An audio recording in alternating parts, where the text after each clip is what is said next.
আসসালামু আলাইকুম। আশা করি সবাই ভালো আছেন। আমি হচ্ছি মোহাম্মদ সালাউদ্দিন, জার্মান স্কুল বাংলার কোর্স কোঅর্ডিনেটর। যারা নতুন স্টুডেন্ট আছেন তাদের জন্য এই ডেমো ক্লাসটা রাখা, যেন আপনারা আমাদের ক্লাসগুলো, আমাদের কোর্স সম্পর্কে, আমাদের স্কুল সম্পর্কে এবং আমাদের কোর্স ম্যাটেরিয়াল এবং ক্লাসের ধরন সম্পর্কে জানতে পারেন।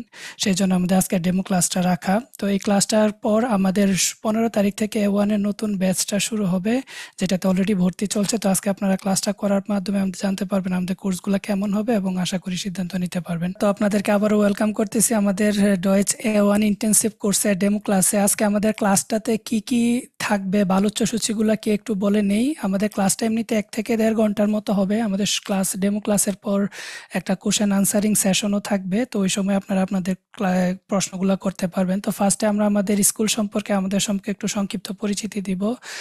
দেন আমাদের A1 কোর্সটার যে স্ট্রাকচারটা, প্যাটার্নটা বা কোর্স কাঠামোটা, ওইটা নিয়ে আলোচনা করব, কি কি পড়ানো হবে। দেন আমাদের কোর্সটা কীরকম হবে বা পড়াশোনার মান কীরকম হবে, ওইটার জন্য আমাদের ডেমো ক্লাস রাখা। আজকে আমরা কিছু জিনিস শিখবো, পড়ব আমাদের A1-এর সিলেবাস থেকে। তারপর হালকা একটু আলোচনা থাকবে জার্মান ভাষার প্রয়োজনীয়তা নিয়ে। অনেকে জার্মান ভাষা শিখেন বা কতটুক জার্মান ভাষা লাগবে, দেন ভবিষ্যতে আপনার জার্মানিতে সেটেলমেন্টের জন্য আসলে জার্মান ভাষা কতটুক দরকার, ওইগুলো নিয়ে একটু আলোচনা করব। আর সবশেষে আমাদের একটা কোশ্চেন আনসারিং সেশন থাকবে, প্রশ্নোত্তর পর্ব। তো ফার্স্টে আমি আমার সম্পর্কে বলি। আমার নাম হচ্ছে মোহাম্মদ সালাউদ্দিন। আমি একজন সাইবার সিকিউরিটি ইঞ্জিনিয়ার। আমি কাজ করতেছি হচ্ছে সিমেন্স হেলথিনার্সে। সিমেন্স হেলথিনার্স হচ্ছে সিমেন্সের একটা কোম্পানি যারা মেডিকেল ইকুইপমেন্টগুলো তৈরি করে। আপনারা হয়তো নিশ্চয়ই নাম শুনছেন। আমি থাকি হচ্ছে এলাঙ্গেন, জার্মানিতে। তো জার্মানিতে আসা হয়েছিল আমার 2019-এ মাস্টার্স করার জন্য। মাস্টার্স করার পাশাপাশি আমি একটা জব করতেছিলাম। তারপর থেকে জব, পড়াশোনা শেষ হওয়ার পর জার্মানিতে আমার ফুল টাইম জব হয় এবং ওইখানে আমি কর্মরত আছি বর্তমানে। তো আমার এডুকেশনাল ব্যাকগ্রাউন্ড নিয়ে যদি একটু বলি, আমি ব্যাচেলর করেছি হচ্ছে Noakhali science and technology university থেকে ইনফরমেশন অ্যান্ড কমিউনিকেশন ইঞ্জিনিয়ারিংয়ে। তারপর বাংলাদেশে জব করেছি কিছুদিন ঢাকায়, এপিএম গ্লোবাল লজিস্টিক্সে। আপনারা হয়তো এটাকে মার্কস নামে চিনেন। ওইখানে অপারেশনস এজেন্ট হিসেবে জব করেছি কিছুদিন। তারপর যখন জার্মানিতে মাস্টার্সের অফার চলে আসে, জার্মানিতে চলে আসি। ওইখানে মাস্টার্স করে হচ্ছে ইনফরমেশন ইঞ্জিনিয়ারিং অ্যান্ড কম্পিউটার সায়েন্সে, হকশুলে রাইনবাল থেকে। তার পাশাপাশি আমার একটা আইটি জব ছিল, IT system administrator, working student হিসেবে। আপনারা হয়তো জানেন জার্মানিতে পড়াশোনা করার পাশাপাশি পার্ট টাইম জব করা যায়। তো আমার আইটি জবটা ছিল পার্ট টাইম। পড়াশোনা শেষ করে দেন আমি সিমেন্সে জয়েন করি হচ্ছে সাইবার সিকিউরিটি ইঞ্জিনিয়ার হিসেবে এবং বর্তমানে এখানেই কর্মরত আছি। তো ল্যাঙ্গুয়েজ স্কিল আমার বলতে গেলে বাংলা আমার নেটিভ, ইংলিশ C1 আর ডয়েচ হচ্ছে B2 সার্টিফাইড। অনেকে জিজ্ঞেস করেন আমাদের সার্টিফিকেশন নিয়ে, যে কোর্স ইনস্ট্রাক্টরের সার্টিফিকেশনটা ভর্তির সময়ে ওইভাবে আসলে দেখানো হয় না। কারণ হচ্ছে ভর্তির সময়ে টিচারের সার্টিফিকেশন দেখানো হতো, এটা বেশি একটা সম্মানজনক না। বাট আমাদের যখন কোর্স শুরু হবে এবং ফার্স্ট ওরিয়েন্টেশন ক্লাস থাকবে, তখন অবশ্যই সবাইকে আমাদের সার্টিফিকেশনটা দেখানো হবে, জার্মান B2 সার্টিফাইড এটা। তো আমি আপনাদেরকে জার্মান স্কুল বাংলা পক্ষ থেকে A1, A2 এবং B1 এই 3টা কোর্স আমি করাই। আর সে B2 লেভেলের জন্য আমাদের আরেকজন ইনস্ট্রাক্টর আছে। তো আজকে কোর্সটা সম্পর্কে বলি। আমাদের A1 কোর্সটার যে প্যাটার্নটা, ওইটা কি রকম হবে। আমাদের কোর্সটা হবে 2 মাসের একটা ইন্টেনসিভ কোর্স। আমাদের ক্লাস থাকবে হচ্ছে সপ্তাহে 3 দিন, শনিবার, সোমবার এবং বুধবার, প্রতি বেজুর বারগুলাতে সপ্তাহে বাংলাদেশ সময় রাত 9টা থেকে 11টা পর্যন্ত। তার মানে 2 ঘন্টা ক্লাস হবে প্রতিটা ক্লাস, এবং 2 মাসের কোর্স 24টা ক্লাস হবে ইন টোটাল। রেগুলার ক্লাসগুলোর পর আমাদের 3টা পরীক্ষার প্রস্তুতিমূলক ক্লাস থাকবে এবং 3টা মক টেস্ট থাকবে। আর আমাদের ক্লাসের কোর্সের প্যাটার্নগুলো হচ্ছে গুতে ইনস্টিটিউটের এক্সাম প্যাটার্নে। সো আমরা যাই শিখবো, আমরা গুতে ইনস্টিটিউটের ফরম্যাটে শিখবো এবং মক টেস্টগুলো গুতে ইনস্টিটিউটের ফরম্যাট হবে, যেন আপনারা একদম এক্সাম রেডি একটা প্রিপারেশন নিয়ে নিতে পারেন। আমাদের A1 নতুন কোর্সটা শুরু হবে হচ্ছে 15 অক্টোবর থেকে। আজকে 11 অক্টোবর, আমাদের অলরেডি ভর্তি চলতেছে, অনেকে ভর্তি নিছেন। বাকি কন্টিনিউ সিট খালি থাকা পর্যন্ত আমাদের ভর্তি চলবে। 15 অক্টোবর থেকে ইনশাল্লাহ আমাদের রেগুলার ক্লাসগুলো শুরু হবে। তো কোর্সের আউটলাইনটা একটু দেখে দিই, আমরা কি কি পড়বো। আমরা অন্তত 40টা লেসন পড়বো। 40টা লেসনের মধ্যে 40টা যে টপিক। ফার্স্টে আমরা গ্রেটিংস যেগুলো, ওগুলো শিখবো। দেন কিছু প্রচলিত ফ্রেজ যেগুলো আছে জার্মান ভাষায় ইউজ করে সেটা। তারপর নিজেদেরকে পরিচয় করে দেওয়া, জিস ফরস্টেলেন, ওইটাও দেখবো। তারপর হচ্ছে আমরা আলফাবেট নিয়ে শিখবো, সেন্টেন্স স্ট্রাকচার, এগুলো আজকে আমরা দেখে নিব। আজকে আমরা দেখবো সিম্পল কিছু জিনিস আমরা দেখবো আজকে, যেন আপনারা আমাদের ক্লাসটা কীরকম হবে ওগুলো একটু বুঝতে পারেন। তারপর আমরা প্রোনোমেনগুলো শিখবো, হবি শখ নিয়ে কথা বলা শিখবো, ভার্বের স্ট্রাকচার কিভাবে হবে শিখবো, কিছু ফনেটিক্স দেখবো, আমাদের পেশা নিয়ে কথা বলা, নাম্বারিং শিখা, শহর নিয়ে ফ্যামিলি নিয়ে কথা বলা, একটা হোটেলে কিভাবে রুম বুক করবেন বা এরকম ডেইলি কনভারসেশন যেগুলো আছে এগুলো শিখবো। হাউ ভার্ব যেটা ভার্বগুলো শেখার পাশাপাশি আমরা মডাল ভার্বগুলোও শিখবো। মডাল ভার্বগুলো আছে 7টা মডাল ভার্ব নিয়ে আমরা কথা বলবো। আমরা কিছু ভার্বের প্রেটারিটুম ফর্ম যেগুলো পাস্ট ফর্ম ওইগুলো দেখবো। সময় নিয়ে কথা বলা শিখবো। শ্রাইবেনের জন্য আপনারা কিভাবে চিঠি লিখবেন বা ইমেল লিখবেন ওইগুলো দেখবো। আমাদের ডেইলি রুটিনগুলো দেখবো। কিছু ভার্ব আছে সেপারেটেবল ভার্ব, ট্রেন বারে ভার্ব বলে এগুলাকে, ওইগুলোও দেখবো। তারপর এদিকে আমরা খাবার দাবার, ইম্পারেটিভ সেন্টেন্স, নেগেটিভ সেন্টেন্স, তারপর ফ্রাগেন ও নানবর্টেন প্রশ্ন কিভাবে তৈরি করবেন এবং উত্তর কিভাবে দিবেন, তারপর কিভাবে রিকোয়েস্ট করবেন, ওইটার জন্য কিভাবে প্রতিক্রিয়া জানাবেন এবং পারফেক্ট টেন্স, এই সবগুলা দেখবো। তো এখানে অনেকে জিজ্ঞেস করেন যে আমাদের কোর্সটাতে এক্সপ্রেশনের জন্য কি রাখা হয়েছে।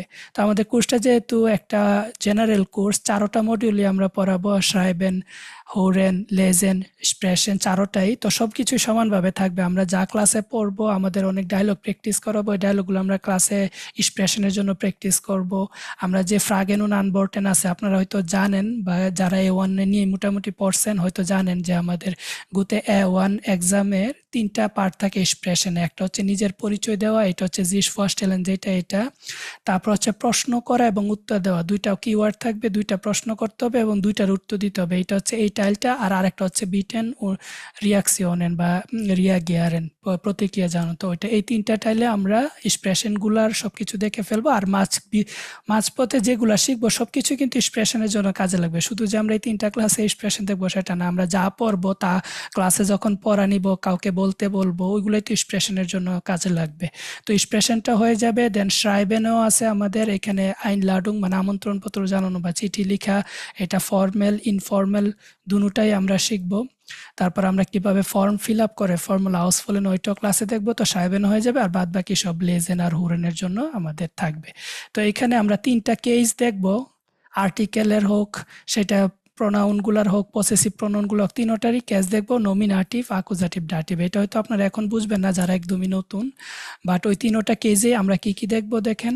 আমরা নমিনাটিভে আর্টিকেলটা দেখবো, তারপর পেয়াজনাল প্রোনোমেন মানে সর্বনাম যেগুলো আমরা ইউজ করি, আমি, তুমি, সে, তারা, ওইগুলা দেখবো। এবং পসেসিভ প্রোনোমেন মানে আমরা যে বলি আমি, এটা হচ্ছে আমার নিজের, কারো কোনো কিছু প্রসেস করে, এই যে পসেসিভ প্রোনাউনগুলো ওইগুলারও দেখবো। তো ওই 3টা কেসই দেখবো। আর আরেকটা কেস আছে গেনিটিভ, এটা A1 এর সিলেবাসে না, এটা A2 সিলেবাসে। তো জার্মান ভাষায় 4টা কেস থাকে, 3টা কেস A1 এর সিলেবাসে আসছে, ওইগুলো আমরা দেখবো। আর আরেকটা গেনিটিভটা আমরা A2 তে দেখবো, যদি ভবিষ্যতে আপনাদের সাথে দেখা হয় ওইটা A2 তে পড়াবো। তো এই হচ্ছে আমাদের কোর্সের আউটলাইনটা বা সিলেবাসটা। আপনারা দেখবেন খেয়াল করে যে গুতে ইনস্টিটিউটের পরীক্ষার যে প্যাটার্নটা, ওই সেম প্যাটার্নে আমাদের কোর্সগুলো স্ট্রাকচার করা, এবং ওইভাবে আমরা শিখবো ইনশাল্লাহ। তো আর একটু বলি আমরা কোর্স মেটেরিয়ালসগুলো কিভাবে প্রোভাইড করব। আমরা বই প্র্যাকটিস করবো হচ্ছে স্পেকট্রাম ডয়েচ আইন্স প্লুস। অনেকে বাংলাদেশে নেটসফেয়ার নয় বইগুলা ইউজ করেন, কারণ হচ্ছে বাংলাদেশে গুতে ইনস্টিটিউটে ওই বইগুলোর থেকে ওরা পড়ায়, এজন্য সব ওইটার দিকে। বাট বই কোনো ম্যাটার করে না, ম্যাটার করে হচ্ছে সিলেবাসটা। বইয়ের মধ্যে যেই কন্টেন্টগুলো আছে ওইগুলো আমাদের গুতে ইনস্টিটিউটের পরীক্ষার সাথে যায় কিনা। আর স্পেকট্রাম ডয় যে বইটা, ওই বইটা অনেক দেশেই গুতে ইনস্টিটিউটে পড়ায়। যেমন জার্মানিতে আমি যখন ফার্স্টে 2020-এ A1 এর কোর্স করছিলাম, আমাদের ইউনিভার্সিটি থেকে এই বইটাই পড়াইছিল। সো বই এটা খুব ভালো একটা বই, বই কোনো ম্যাটার করে না। আমাদের যে টপিকগুলো পড়বো বা সিলেবাসটা, ওইটা যদি এক্সাম এর মতো হয় তাহলে ওইটা পড়লেই আমরা এক্সামে ভালো করতে পারবো। এক্সামটা বইয়ের সাথে কোনো রিলেটেড না, এটা জিনিসটা হচ্ছে কন্টেন্টের সাথে রিলেটেড। সো আমাদের বই নিয়ে আসলে কোনো দুশ্চিন্তা করতে হবে না। এটা আমাদের কোর্স ম্যাটেরিয়াল সবকিছু, যেমন আমাদের যে আজকে ক্লাস করাচ্ছি এই ক্লাসের ভিডিও রেকর্ডিং, তারপর যে স্লাইডটা দেখাচ্ছি ওই স্লাইডের PDF, তারপর আমাদের যে গ্রামারের শিট আছে, আমাদের প্রতিটা গ্রামার আইটেমের জন্য শিট করা আছে, ওই শিটগুলা, তারপর শব্দার্থের জন্য আলাদা শিট আছে, ভার্বের জন্য আলাদা শিট আছে, এই সব কিছু। দেন আমাদের বইয়ের PDFটা, বইয়ের সলিউশনের PDFটা, অডিওগুলা সবকিছু আমাদের গুগল ড্রাইভে স্টুডেন্টদেরকে দিয়ে দেওয়া হবে। আর ভিডিওগুলো দেখার জন্য আমরা ইউটিউব চ্যানেলটা ইউজ করব। ইউটিউবে আপনাদের পার্সোনাল একটা চ্যানেল থাকবে, ওইখানে আপনাদের ভিডিওগুলা যে ক্লাস রেকর্ডিংগুলো, কারো যদি ক্লাস মিসিং হয় সেটা যেন ব্যাকআপ হিসেবে দেখে নিতে পারেন। তো ওইগুলো আমাদের প্রাইভেট চ্যানেলে বা প্লেলিস্টে আমরা আপলোড করে রাখবো। আমাদের স্টুডেন্টরাই শুধু ওইখানে অ্যাক্সেস পাবে, ওইখান থেকে দেখে নিতে পারবেন। আমাদের সবগুলো ক্লাস হবে জুমে লাইভ, তার পাশাপাশি ভিডিও রেকর্ডিংও থাকবে, আর আমাদের কমিউনিকেশন হবে হোয়াটসঅ্যাপে। যারা ভর্তি হবেন তাদের জন্য আমাদের স্টুডেন্টদের 2টা গ্রুপ থাকবে। ওই 2টা গ্রুপের মধ্যে একটাতে আমরা আমাদের হোমওয়ার্ক বা স্টুডেন্টদের সাথে কমিউনিকেশনটা করবো, আরেকটাতে হচ্ছে আমাদের কোর্স সম্পর্কিত যত ইম্পর্টেন্ট ইনফরমেশন আছে সেগুলো আমরা এখানে পোস্ট করব। তো এই হচ্ছে আমাদের পুরা কোর্সের স্ট্রাকচারটা এটা। মাঝখান থেকে আরও যদি কোনো প্রশ্ন থাকে অবশ্যই করবেন। কোর্স রিলেটেড বা আজকে যা পড়াচ্ছি ওইটা রিলেটেড কোনো প্রশ্ন থাকলে অবশ্যই করবেন। আর সবশেষে আমাদের এক কোশ্চেন আনসারিং সেশন থাকবে, ওইখানে আপনারা চাইলে আপনাদের অন্য প্রশ্নগুলো করতে পারবেন এইটা। তো শুরু করি হচ্ছে ডেমো ক্লাসটা। আমরা আজকে শিখবো হচ্ছে একটা জার্মান সেন্টেন্স কিভাবে তৈরি করা যায়। একটু চেঞ্জ করছি, আগে ডেমো ক্লাসগুলো থেকে কন্টেন্টগুলো একটু চেঞ্জ করা হয়েছে যেন আপনারা আসলে আজকে ক্লাসটা থেকে কিছু শিখে যেতে পারেন। যেমন ধরেন আমি একটা সিম্পল সেন্টেন্স বললাম যে ইশ হাইসে মোহাম্মদ, আমার নাম হচ্ছে মোহাম্মদ। এখন এই বাক্যটা তৈরি করতে কি কি জিনিস লাগছে এখানে দেখেন। আমি ধরেন একদম জিরো, আমি কিচ্ছু জানি না। তো আমি যদি এই সেন্টেন্সটা কারো সামনে দেই, সে দেখে কি বলবে, কিছু বুঝবে না। তো তাকে এই সেন্টেন্সটা বুঝাইতে গেলে আমার কি কি করতে হবে, আগে তাকে এই যে আলফাবেট বা বর্ণগুলো, ওই বর্ণগুলোর সাথে তাকে পরিচয় করাই দিতে হবে। তো আজকে আমরা ফার্স্টে দেখবো হচ্ছে বর্ণমালা, জার্মান যে বর্ণমালা আছে ওই বর্ণমালাগুলা দেখবো। তারপর হচ্ছে দেখেন এখানে যে ওয়ার্ডগুলা ইউজ করছি, এখানে ইস, ইস মানে হচ্ছে আমি এইগুলো এক্সপ্লেন করব একটু পরে। আমি এটা একটা সর্বনাম না, নামের পরিবর্তে যেটা ইউজ হয়। যেমন আমি বললাম আমার নাম মোহাম্মদ, এখন আমি মোহাম্মদ না বললে আমি যদি বলি আমি, তাহলে এই যে আমিটা নামের পরিবর্তে বসছে, এটা হচ্ছে সর্বনাম বা ডয়েচে বলে এটাকে প্রোনোমেন। তাহলে আজকে আমাদের ডয়েচে প্রোনোমেন বা সর্বনাম যেগুলো আছে এগুলোও দেখব। আর 3 নাম্বার যেটা দেখব সেটা হচ্ছে একটা বাক্য ক্রিয়া বা ভার্ব ছাড়া কিন্তু তৈরি হয় না। যেমন হাইসেন মানে হচ্ছে ডাকা, ভার্বটা হচ্ছে এরকম হাইসেন, হাইসেন মানে হচ্ছে নামে ডাকা বা ডাকা। তাহলে আমাকে ডাকা হয় মোহাম্মদ বলে বা আমার নাম মোহাম্মদ। তাহলে এই যে ভার্ব, ওই ভার্ব নিয়ে বা ক্রিয়া নিয়ে আমরা কথা বলবো আজকে। আর 4 নাম্বার হচ্ছে এই যে শব্দগুলো আমরা ব্যবহার করতেছি, কোনটার পরে কোনটা আসবে, ভার্বের পজিশনিং কোনটা হবে, ওই যে সেন্টেন্সের স্ট্রাকচারটা বা গঠনটা, ওই গঠনটা, বাক্যের যে গঠনটা, এই 4টা জিনিস আজকে আমরা দেখব।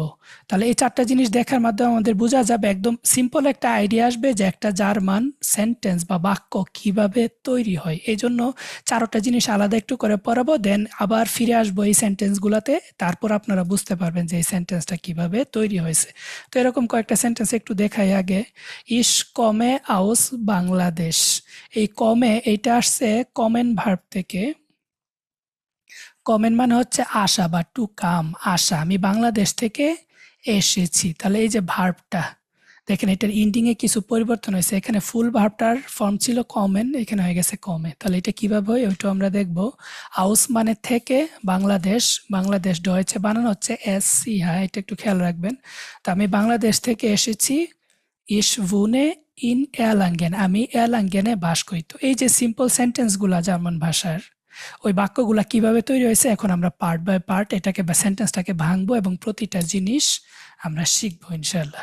তো ফার্স্টে যেটা বলছিলাম বর্ণমালা শিখবো, ওইটাকে ডয়েচে বলে দাস আলফাবেট। আলফাবেট হচ্ছে বর্ণমালা, যেটা হচ্ছে নয়ট্রুম জেন্ডার, এই জন্য দাস ইউজ করছে। আর্টিকেল যখন পড়বো আমরা তখন দেখবো জার্মান ভাষায় আর্টিকেল আছে কয়েকটা, ওইটা মাস্কিউলিনের জন্য ডিয়া, ফেমিনিনের জন্য দি, নয়ট্রুমের জন্য দাস। ওই যে ইংরেজিতে আমরা দি বলি না, বা বাংলাতে বলি যে এটা বা ওইটা, ওই যে নির্দিষ্ট করে কিছু বলি কাউকে, ওইটাকেই আমরা এখানে বেস টিমটা আর্টিকেল বলো। ওইগুলো আমাদের আলাদা আলাদা ক্লাস থাকবে, পরে ভবিষ্যতে একসময় দেখবো ইনশাল্লাহ। তো আলফাবেটগুলো একটু দেখি, শুনে নেই জার্মান আলফাবেটগুলো, তারপর আমরা আস্তে আস্তে আগাই। তো একটা অডিও শুনবো আমরা আলফাবেটগুলো কিভাবে ওরা বলে। তার আগে আমি একটু এক্সপ্লেন করে নেই, ইংরেজিতে যতগুলো আলফাবেট ছিল সবগুলা জার্মান ভাষায়ও আছে। এটা একটা প্লাস পয়েন্ট আপনাদের জন্য যে নতুন করে আর আলফাবেট শিখা লাগতেছে না। কি বাংলা যদি শিখতে যেত কেউ নতুন করে, তাহলে এগুলো একটার সাথে কিন্তু মিলতো না। বাট ডয়েচ আর ইংরেজি একদম সিমিলার, এই জন্য আলফাবেটগুলো আমাদের আর নতুন করে শিখা লাগতেছে না।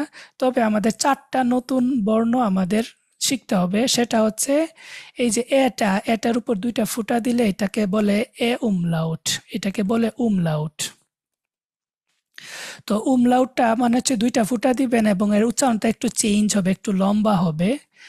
সেম উটার উপরে একটা umlaut আছে, ইউটার উপরে umlaut আছে, আর একটা এটা হচ্ছে একদম নতুন এস সেট। আমরা যে বিটা লিখি গণিতে ওই বিটার মতো এস সেট ওইটা দিবেন। তাহলে আমাদের টোটাল বর্ণমালাগুলা চলে আসবে। তো আমরা একটু শুনি অডিওটা, তারপর আমি এক্সপ্লেন করব যেগুলা কিভাবে আপনারা প্রনাউন্সিয়েশনটা করবেন।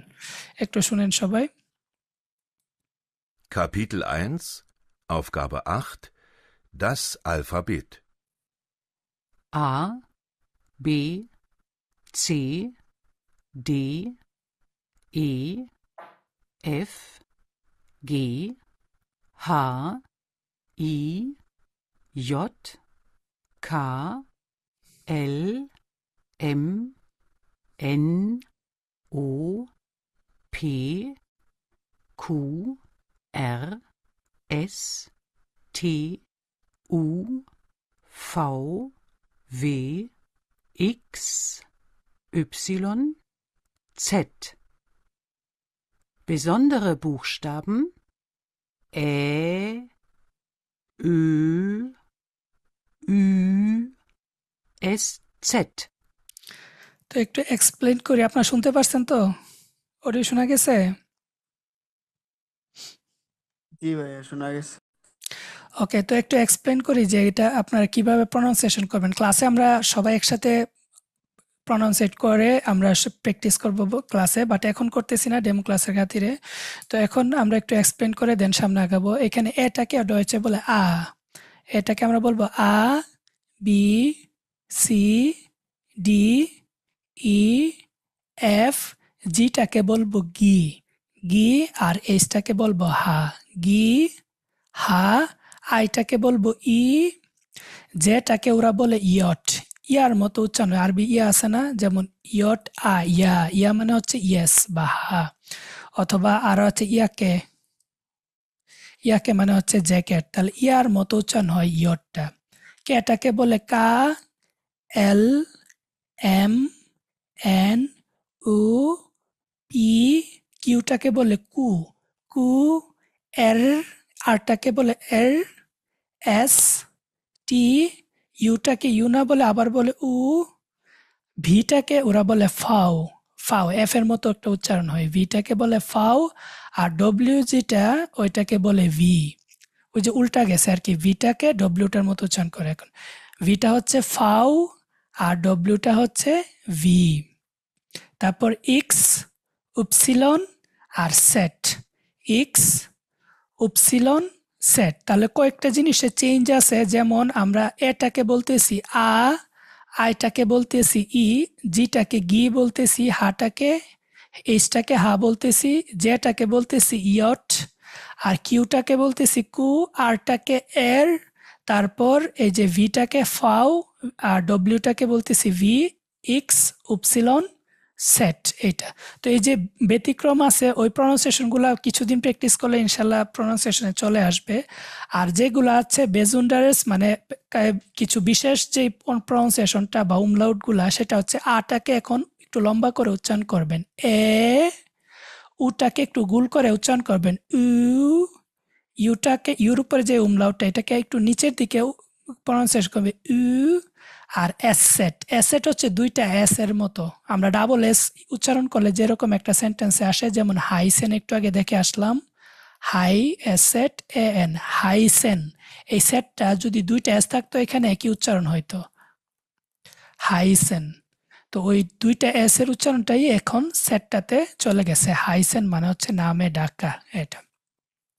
তো আলফাবেটগুলা বাসায় প্র্যাকটিস করবেন, ক্লাসে আমরা আবার দেখব, ক্লাসে বিস্তারিত কথা বলবো এবং এগুলো নিয়ে আমরা প্র্যাকটিস করব, শব্দ কিভাবে বানান করা হয় ওই বানান করে করে আমরা শিখবো, যেন বর্ণমালাগুলোর উচ্চারণ আমরা ভালোভাবে ধরতে পারি। এটা তো আপাতত এখন স্কিপ করতেছি, আমরা একটু যেই টপিকটা নিয়ে কথা বলবো ওই টপিকের দিকে যাব। ক্লাসে প্রতিটা টপিকে বা প্রতিটা লেসনে আমরা বিস্তারিত কথা বলবো ইনশাল্লাহ। তো এই গেল হচ্ছে আলফাবেট, আপাতত আলফাবেটে একটা ওভারঅল ধারণা পাইছেন। এখন আমরা দেখবো হচ্ছে প্রোনোমেনগুলা।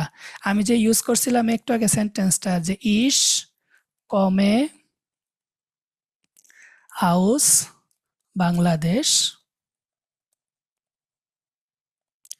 এই যে এই সেন্টেন্সটা এখানে দেখেন, ইস মানে হচ্ছে আমি, ইংরেজিতে এটাকে আমরা বলতাম হচ্ছে আই, এখন ডয়েচে এটা হয়ে গেছে ইস। কমেন, কমেন ভার্বটার পুরো রূপটা হচ্ছে এরকম, কমেন, কমেন মানে হচ্ছে আসা বা কোথাও থেকে আসা, টু কাম ইংরেজিতে।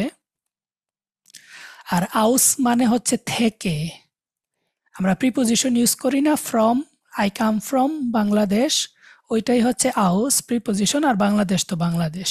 তো এইখানে এই যে ইসটা ইউজ করছি আমার নামের পরিবর্তে, আমি নিজেকে বোঝানোর জন্য ইস বলছি। এই প্রোনোমেনটা এখন ডয়েচে কতগুলা প্রোনোমেন আছে ওইগুলো আমরা দেখব, আর ওইগুলা দেখব হচ্ছে আমরা নমিনেটিভ কেসে। নমিনেটিভ কেসটা কি বিস্তারিত এখন বলবো না, ক্লাসে বলবো। নমিনেটিভ কেসটা হচ্ছে সাবজেক্টিভ ফর্মটা, মানে কর্তা যেটা আমরা বলি, একটা বাক্যে যে কাজটা করে তাকে কর্তা বলি না আমরা। আমি যদি বলি আমি ভাত খাচ্ছি, তাহলে কাজটা কে করতেছি? আমি। তাহলে এই যে কর্তা, তো কর্তার যে ফর্মটা ওইটাকে ডয়েচে বলে নমিনেটিভ। ওই নমিনেটিভ ফর্মে আমাদের যে সর্বনামগুলা প্রোনোমেনগুলা কি হয় ওইগুলো আমরা একটু দেখে নেই।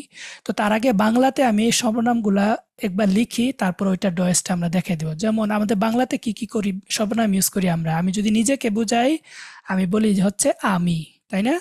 এখন আমির বহু বচনটা কি বলেন তো?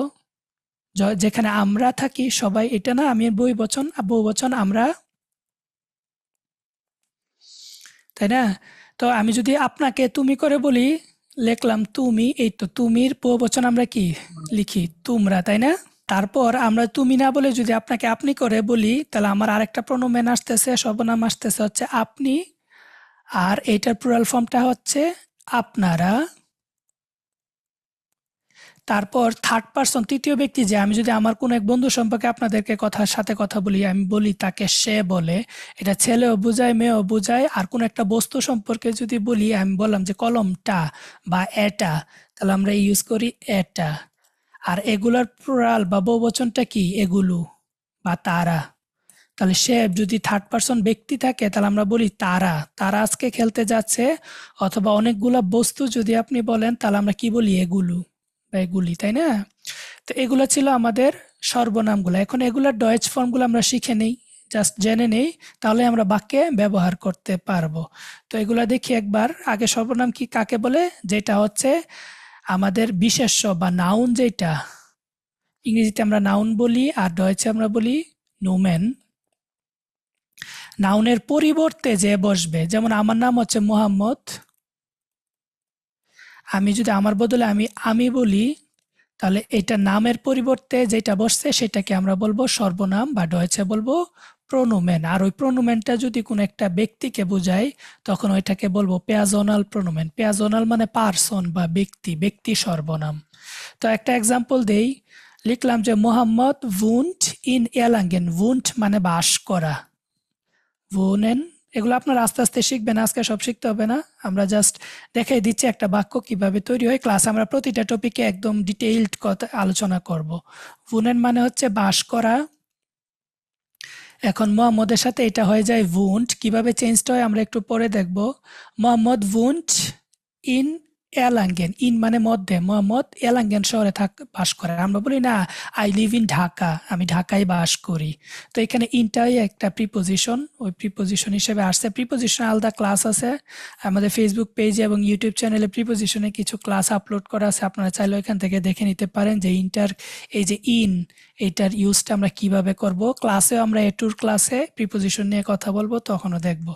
তো মোহাম্মদ wohnt ইন ঢাকা, মোহাম্মদ wohnt ইন এলাঙ্গেন, মোহাম্মদ এলাঙ্গেনে বাস করে। এখন তার পরিবর্তে আমরা কোন সর্বনামটা ইউজ করতে পারি, কেউ বলতে পারবেন? আমি নামটা না বলে আমি কি বলতে পারি এখানে? সে সে, তাই না? সে এলাঙ্গেনে বাস করে। তাহলে এই যে সে, এইটা ডয়েস কি আসে? এয়া, এয়া মানে হচ্ছে সে। তাহলে আমি এই সেন্টেন্সটাকে এভাবে লিখতে পারি, এয়া wohnt ইন এলাঙ্গেন, সে ঢাকায় বাস করে। আর ধরেন মোহাম্মদ আমি নিজেই, তাহলে আমি কি বলবো? যে আমি এলাঙ্গেনে বাস করি। তাহলে ইস wohne ইন এলাঙ্গেন, আমি এলাঙ্গেনে বাস করি। তাহলে এই যে নামের পরিবর্তে আমরা একবার এ ইউজ করলাম বা আরেকবার ইস ইউজ করলাম, তো এইগুলাকে আমরা বলতেছি পেয়াজনাল প্রোনোমেন বা ব্যক্তি সর্বনাম। আর ওইগুলো আমরা নমিনেটিভ কেসে শিখবো। নমিনেটিভ কেস মানে হচ্ছে যে কাজটা করতেছে, ওই যে প্লেসটা, জায়গাটা, কর্তা যে ওই জায়গাটাকে বলে নমিনেটিভ। তাহলে সে নমিনেটিভের জায়গায় বসছে এবং সেই কাজটা করতেছে, এই জন্য আমরা বলতেছি এটাকে নমিনেটিভ। অনেক সময় দেখা যায় যে ব্যক্তি সর্বনামগুলো অবজেক্টিভ ফর্মে বসে, তখন ওইটা অ্যাকুজাটিভ ডাটিভে চলে যাবে। ওগুলো আমরা ক্লাসে আস্তে আস্তে দেখবো।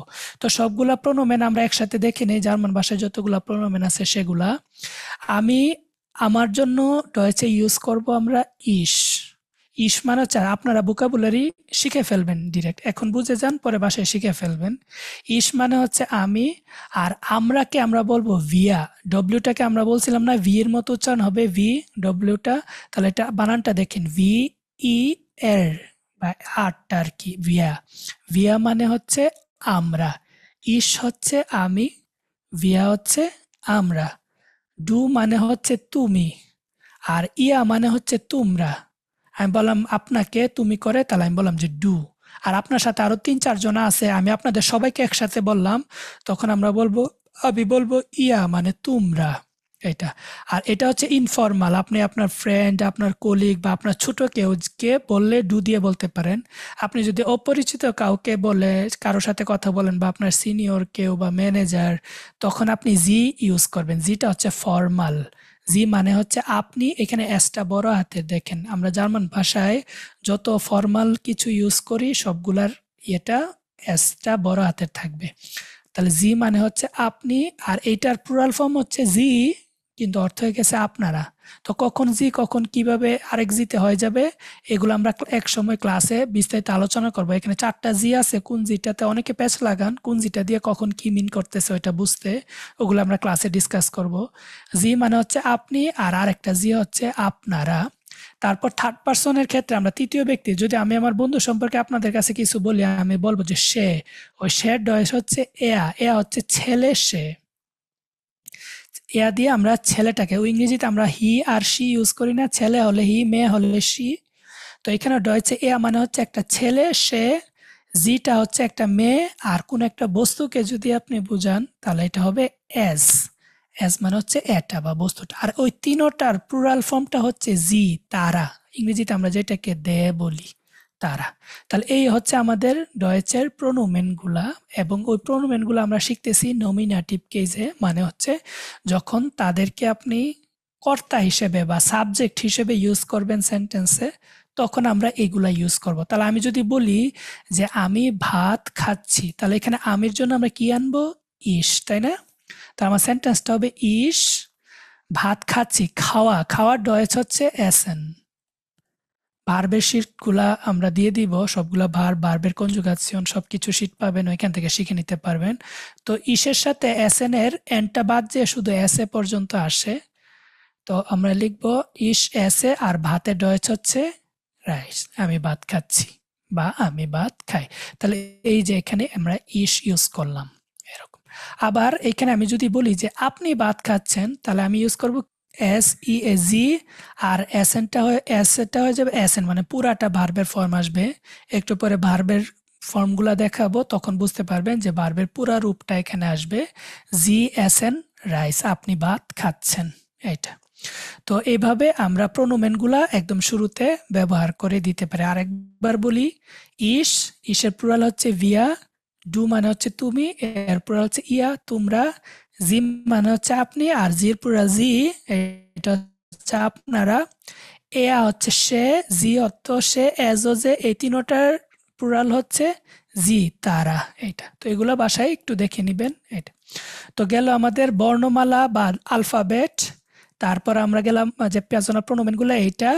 তারপর দেখবো হচ্ছে ভার্বের ফর্ম, তারপর দেখবো একটা সেন্টেন্স কিভাবে তৈরি। আজকে টোটাল ডেমো ক্লাসটার এই টপিকটার উপরই, যে একটা জার্মান সিম্পল সেন্টেন্স, এটাকে হাউপ্ট জাটস বলে, বা মূল বাক্য।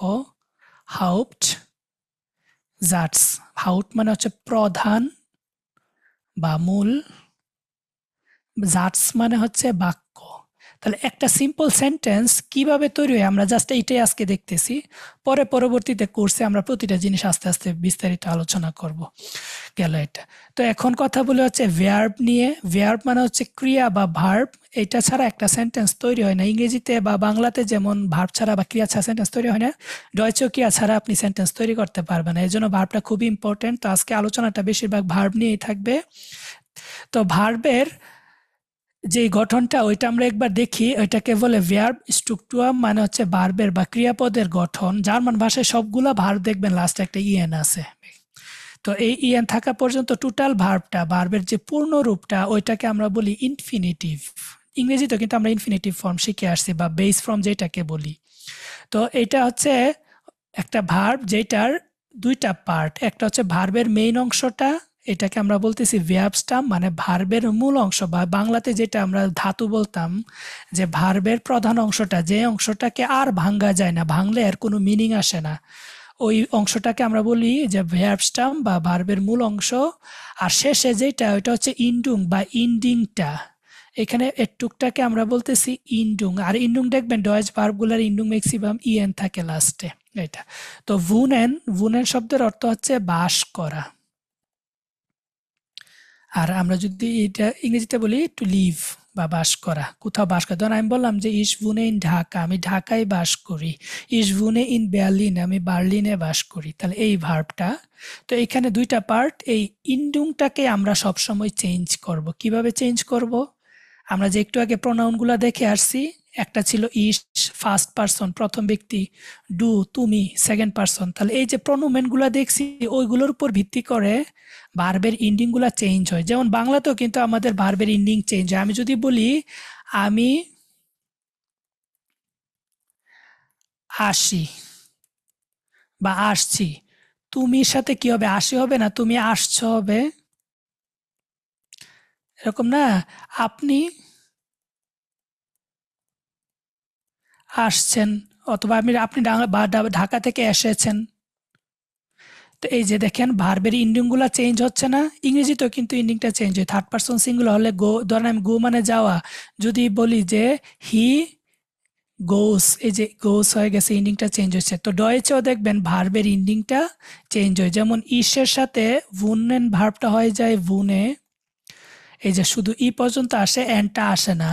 আবার ডুর সাথে, ডু মানে তুমি, এইটার সাথে ভিউ হা এন, তারপর ভুন একটু আসার পর একটা এস টি আসে। তাহলে দেখেন এই যে ইন্ডিংগুলো চেঞ্জ হচ্ছে। ইন্ডিংগুলো আমরা এখন কথা বলবো, তবে ভার্বটা কিভাবে গঠিত এটা একটু চিনে নেই। তো ফার্স্টের অংশটা হচ্ছে ভার্ব স্টাম, এরপরের অংশটা হচ্ছে ইন্ডুং মানে ইন্ডিং বা শেষাংশ এইটা। যেমন স্পিলেন মানে খেলা করা, এখানে স্পিলটা হচ্ছে ভার্ব স্টাম আর ইএনটা হচ্ছে তার ইন্ডিং। তাহলে স্পিলেন হয়ে গেছে টোটাল ইনফিনিটিভ ফর্মটা, পুরা রূপটা। সিমিলারলি কমেন মানে হচ্ছে আশা, এখানে ভার্ব স্টাম হচ্ছে কম আর ইন্ডিংটা হচ্ছে এএন, কমেন। তারপর আরেকটা ভার্ব হচ্ছে লেয়ার্নেন, মানে শেখা। আপনারা শিখতেছেন জার্মান, আমি যদি বলি আমি জার্মান শিখছি, তাহলে এটার সেন্টেন্সটা হবে এরকম, ইস লেয়ানে ডয়েচ। তাহলে এই যে লেয়ার্নেন এটুক হচ্ছে তার মেইন অংশটা, এইটার কোনো চেঞ্জ হয় না। দেখেন রেগুলার ভার্ব যেগুলা, উইক ভার্ব বলি ইংরেজিতে আমরা, এই রেগুলার ভার্বগুলা বা রেগেলমেসিস ভার্ব বলে ডয়েছে, তার ভার্ব স্টাম যেটা মেইন অংশটা, ওইটার কোনো চেঞ্জ হয় না, শুধু ইন্ডিংটা চেঞ্জ হয়। এখানে দেখেন ভার্বটা ছিল এরকম লেয়ানেন, তার ইন্ডিং ছিল ইএন, এখানে শুধু আসছে ই।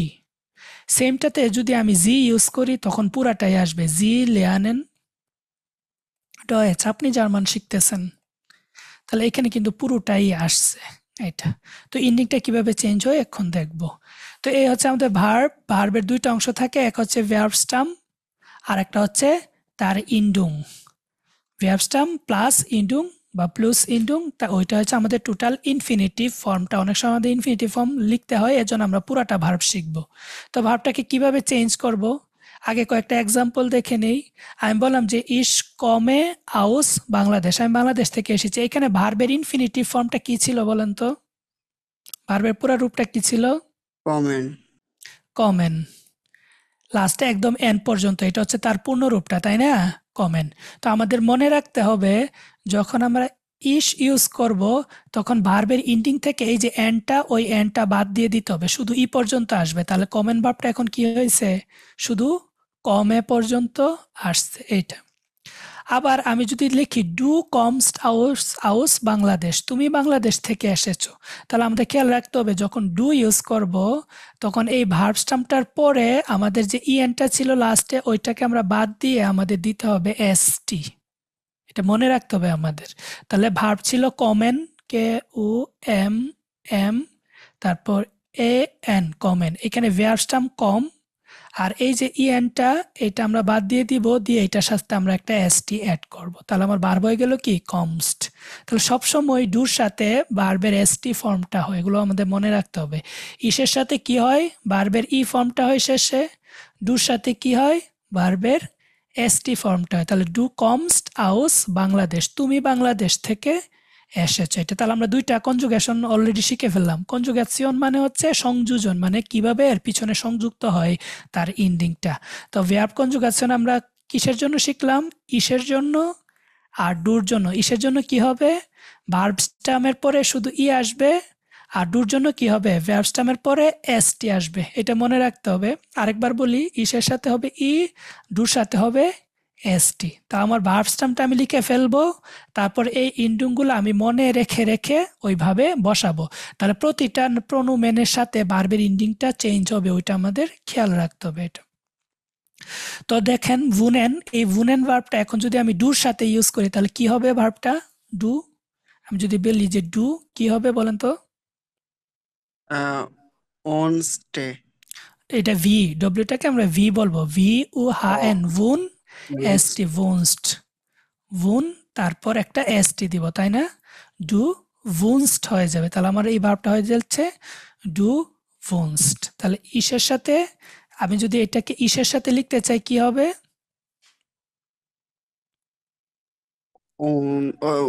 বোন। ভু তারপর একটা ই আসবে না, ভুনে, ভিউ হা এন এন এ, ভুনে। ভুনে মানে হচ্ছে কি বাস করা। তাহলে ইসের সাথে হবে ইস ভুনে, কেউ না বুঝলে জিজ্ঞেস করেন, হ্যাঁ।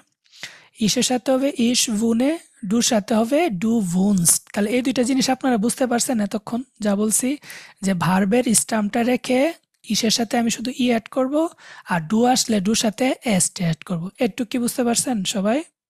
জি।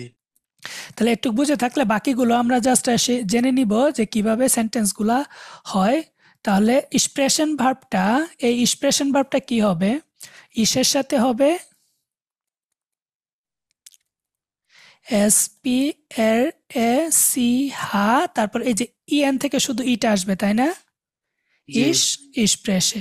ডুর সাথে কি আসবে, এস পি এর এস টি আসবে, এস টি। এখানে একটু বানানে চেঞ্জ হবে কারণ এটা ইরেগুলার ভার্ব। আমরা দেখবো রেগেল মেসিস আর উনরেগেল মেসিস ভার্বগুলোর জন্য কিভাবে চেঞ্জ হবে, বাট ইন্ডিং সেমই।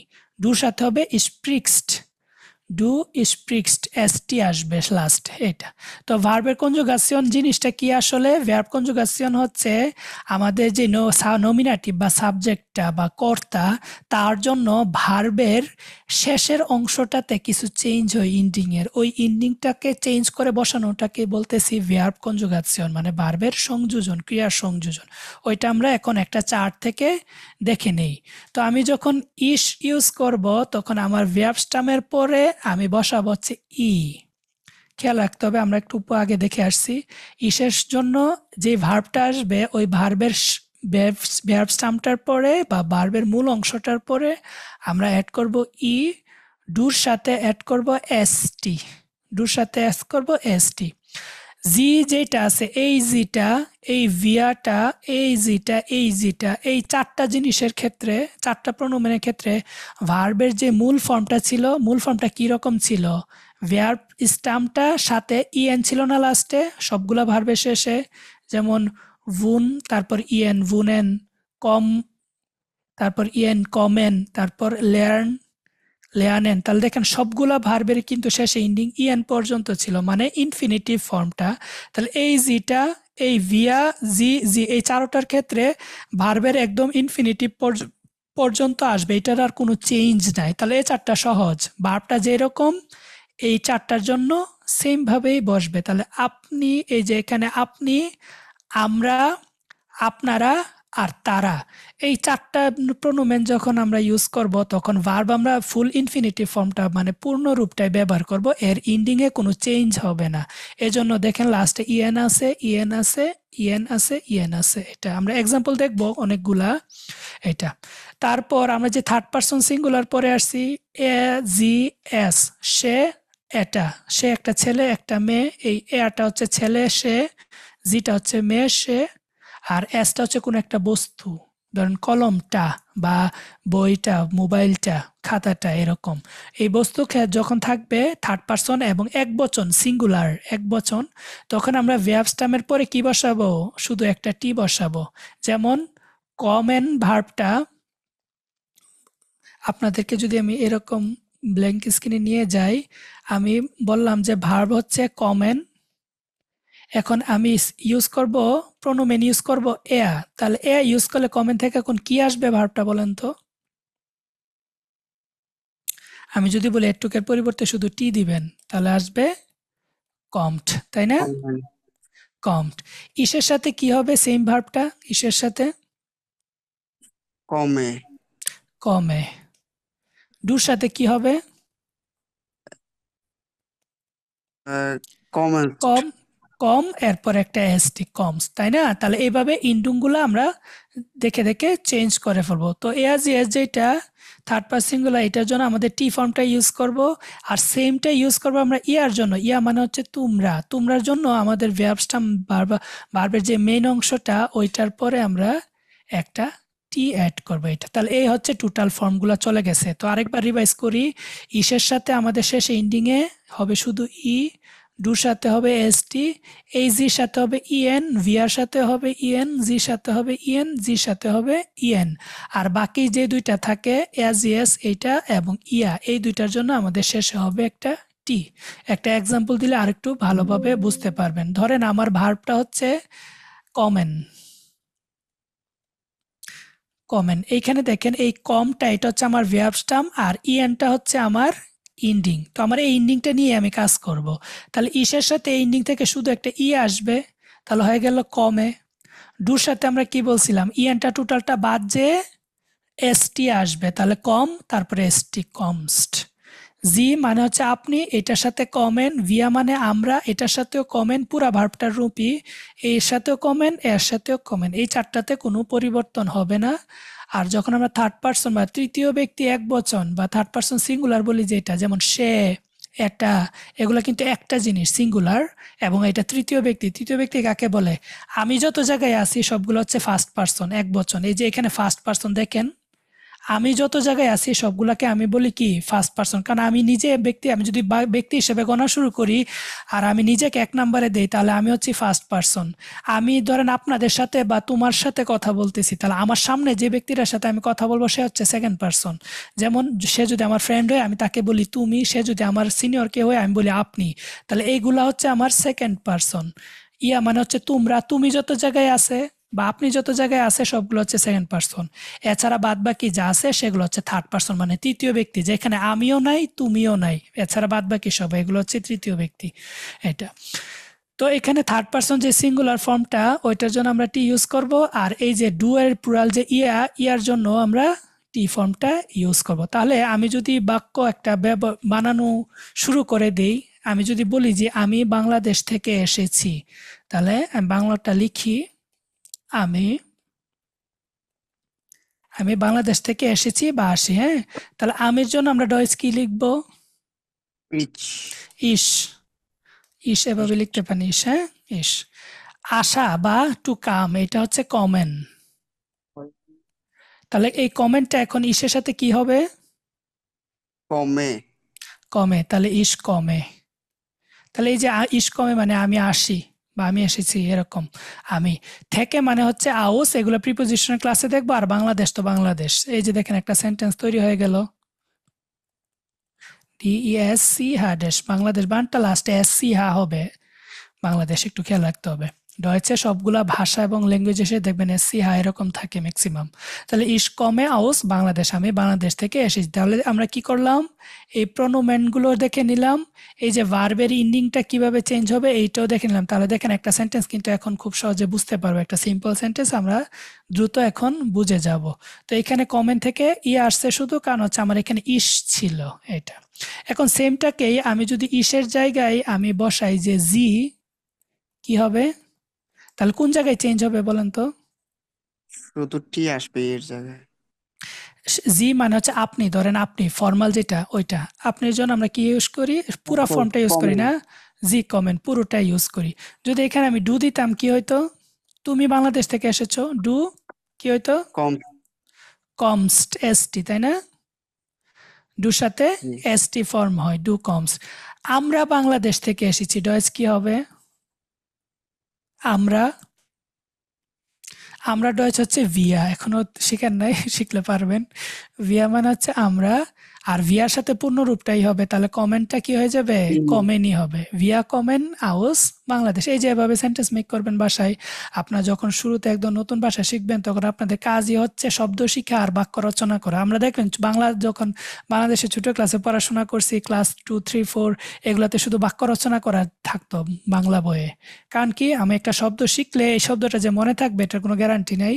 আপনাদের শব্দটা শিখে ওই শব্দটার ব্যবহারটাও আপনাকে শিখতে হবে, এবং ওই ব্যবহারটা আমরা কিভাবে শিখবো, বাক্য রচনা করে ওই বাক্যটা বলে। আর নয়তো তো আমরা এটা বাক্যটা কয়দিন পরে ভুলে যাব শব্দটা।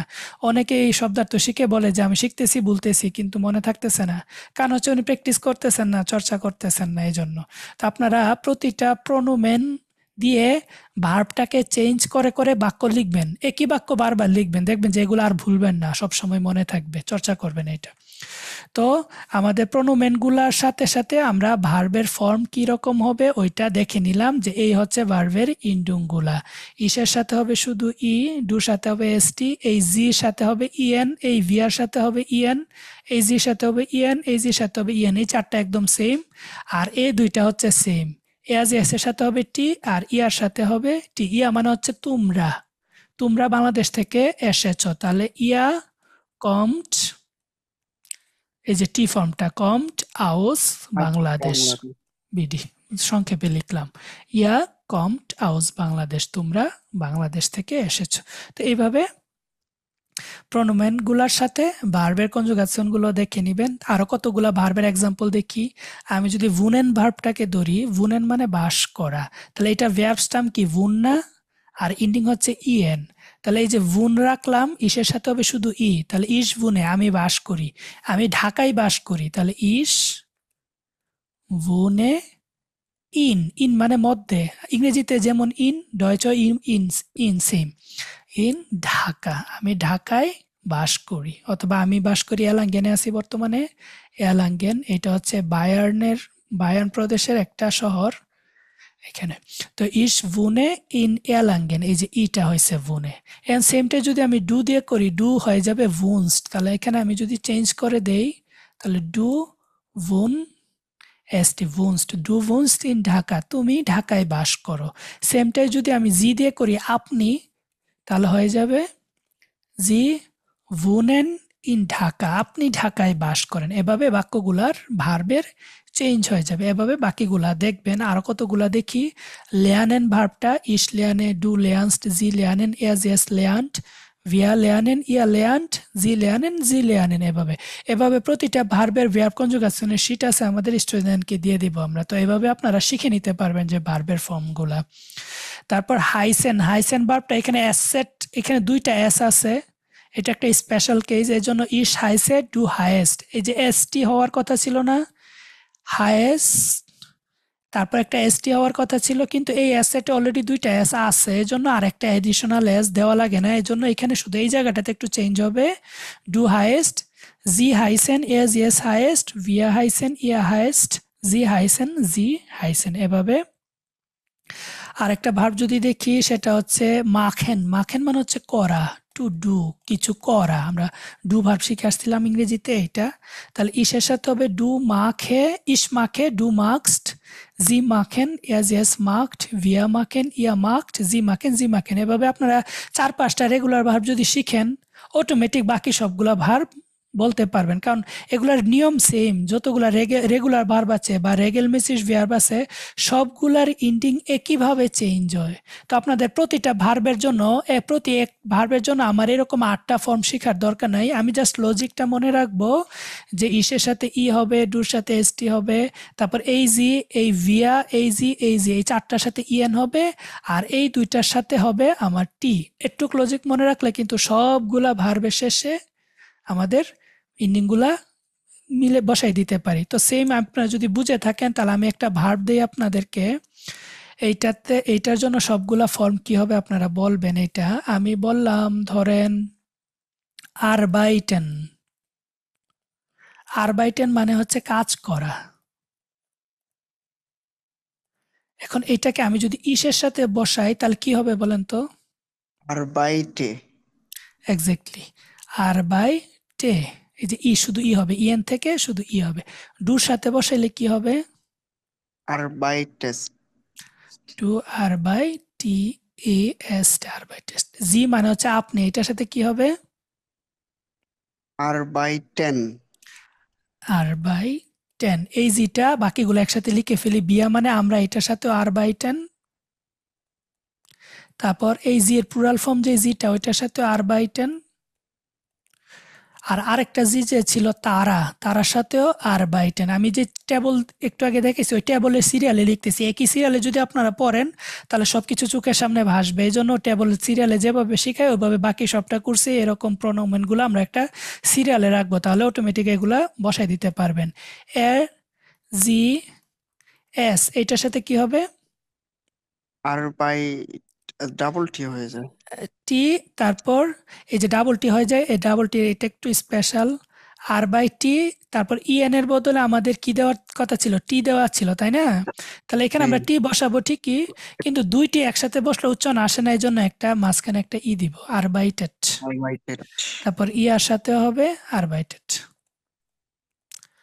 এগুলা কিছু ব্যতিক্রম থাকবে, সবগুলো একদম সিমিলার হয়ে যাবে এমন কিছু না। কারণ হচ্ছে কিছু বাক্যের বা কিছু শব্দের শেষের ইন্ডিং এ বর্ণ একটা হলে আরেকটা বর্ণ সাথে সাথে বসে দিলে উচ্চারণ আসে না, এজন্য একটা এডিশনাল ই দিতে হয় লাস্টে। ওইটা দিলে প্রনাউন্সিয়েশনটা স্মুথ হয়, সুন্দর হয়, এজন্য ওইভাবে কিছু আছে। তাহলে বুঝে গেছেন ভার্বের ইন্ডিংগুলা বা ভার্ব কনজুগেশনগুলা কি রকম হবে এটা। তাহলে অনেক ইম্পর্টেন্ট একটা জিনিস এটা যদি বুঝে যান তাহলে অটোমেটিক বাক্য তৈরি করতে পারবেন ইনশাল্লাহ। এটা তারপর কিছু এডিশনাল এই ভার্ব আছে, যেমন আমরা ইংরেজিতে যেমন এম, ইজ, আর এই ভার্বটা ইউজ করি না, I am a student, you are a student. এই যে বি ভার্ব ইউজ করি আমরা ইংরেজিতে, ওইটাকে ডয়েচে বলে জাইন ভার্ব। জাইন ভার্বটা হচ্ছে সবগুলোর সাথে ভিন্ন ভিন্ন রূপ, এজন্য এটা আলাদাভাবে শিখতে হবে। ইসের সাথে ইস বিন, I am.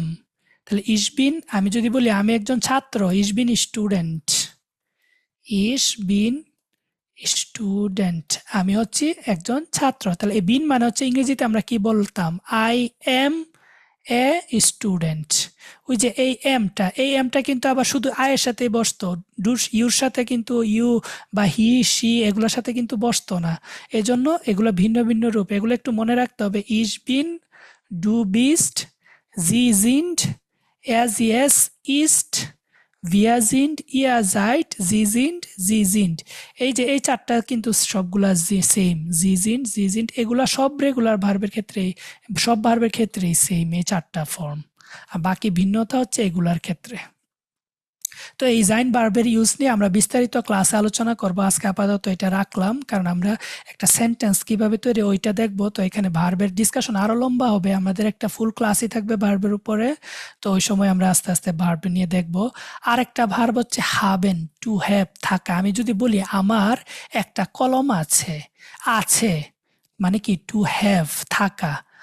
I have a pen, আমার একটা কলম আছে। ওই যে হ্যাভ ভার্বটাকে আমরা ডয়েচে বলতেছি হাবেন। ওই হাবেন ভার্বটা ইসের সাথে হবে ইস হাবে, ডু হাস্ট, জি হাবেন। এই যে জি হাবেন, ভিয়া হাবেন, জি হাবেন, জি হাবেন, এই 4টা সবসময় সেম থাকে। ইয়াজ ইয়েস হাট, ইয়া হাপ্ট, এখানে একটু বিটা হবে, এটা একটা এক্সেপশন, এই জন্য আমি এখানে স্টার দিয়ে রাখছি। তো এই হাবেন আর জাইন ভার্ব নিয়ে আমাদের বিস্তারিত আলোচনা থাকবে, এটা আমরা আপাতত রাখতেছি। আমরা রেগুলার ভার্ব দিয়ে একটা সেন্টেন্স কিভাবে তৈরি হয় এটা দেখি। তো এই ভার্ব কনজুগেশনগুলো আপনারা এভাবে ইউজ করবেন। তো লাস্ট যে টপিকটা আজকে পড়াবো, অলরেডি 1 ঘন্টা হয়ে গেছে, আজকে আর 5 মিনিট সময় নিব, তাহলে আমাদের ডেমো ক্লাস মোটামুটি শেষ। আপনারা একটা ধারণা পাইলেন, তারপর আমরা কোশ্চেন আনসারিং সেশনে যাব।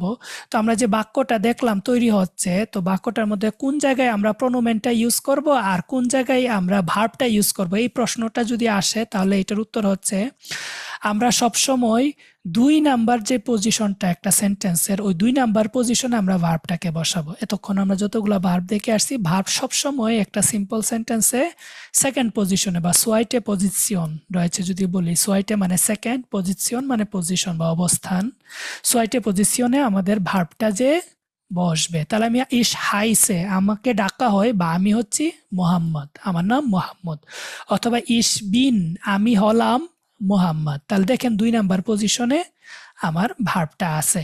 আর এই ভার্বটার এখানে এনটা কেন হয় নাই, যদি জিজ্ঞেস করি এনটা কেন হয় নাই, এখানে হাইসেন কেন হয় নাই বলেন তো? কারণ ইস বলে। ইস আছে, তাহলে আমরা দেখে আসছি ইস হলে ভার্বের ইন্ডিং এ শুধু ই হবে, তাই না? তারপর ইসের সাথে জাইন ভার্ব থেকে আসে বিন, এটা আমরা আলাদাভাবে শিখবো পরে।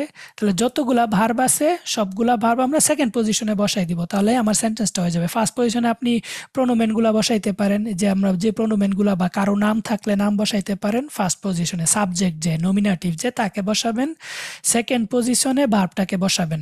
তো ভার্বের পজিশনিংটা ফিক্সড, এখানে ফার্স্ট পজিশনে আপনি কি বসাবেন না বসাবেন এটা এক এক সেন্টেন্স এক এক রকম ভাবে বসাইতে পারেন, বাট মনে রাখতে হবে 2 নাম্বার পজিশনে অবশ্যই আমার ভার্ব বসাইতে হবে। এটা হচ্ছে একটা আইনফাকা হাউবজার্স, মানে একদম সিম্পল একটা সেন্টেন্সের রুলস। সেকেন্ড পজিশনে আমার ভার্ব হবে। এখন আমি যদি বলি আমি সিমেন্সে কাজ করি, আমি বাংলাতে লিখি আমি সিমেন্সে, ধরেন সিমেন্স কোম্পানিতে কাজ করি, কাজ করি, কাজ করা ডয়েসটা আমি বলে দেই, তাহলে আপনাদের বাক্য রচনা করতে সহজ হবে। আরবাইটেন মানে কাজ করা, আরবাইটেন। তাহলে বলেন তো এটার ডয়েসটা কি হবে, আমির জন্য কি হবে? ইস ইস। এখন আমরা বলছি সেকেন্ড পজিশনে ভার্ব হবে, তাহলে এখানে বাংলাতে কাজ করি এটা সবার শেষে আছে, কিন্তু ডয়েচে আমরা ভার্বটা কোন নাম্বার পজিশনে হবে? সেকেন্ড পজিশনে। তাহলে এই জায়গাটাতে আমার কি হবে, এখন ভার্ব হবে। তাহলে ওই আরবাইটেন থেকে ইসের সাথে কি আসবে? আর বাইটে আর বাই টি, তারপরে ওই যে শুধু ইটা ই আসবে, আর বাইটে। আমি কাজ করি, আমি কিসে কাজ করি? সিমেন্স এ, সিমেন্সে কোন একটা কোম্পানিতে কাজ করার সাথে হলে আমরা একটা প্রিপোজিশন ইউজ করি বাই, মানে উইথ বা সাথে, কোন কোম্পানির সাথে? বাই জিমেন্স, সিমেন্স। তাহলে ইস আরবাইটে বাই জিমেন্স, আমি কাজ করি সিমেন্স কোম্পানিতে বা সিমেন্স এ, সিমেন্সে ওই এটার জন্য প্রিপোজিশন আছে, প্রিপোজিশনের ক্লাসে আমরা বিস্তারিত কথা বলবো। তাহলে এখানে দেখেন 2 নাম্বার পজিশনে আমার কি হবে? ভার্বটা আসবে।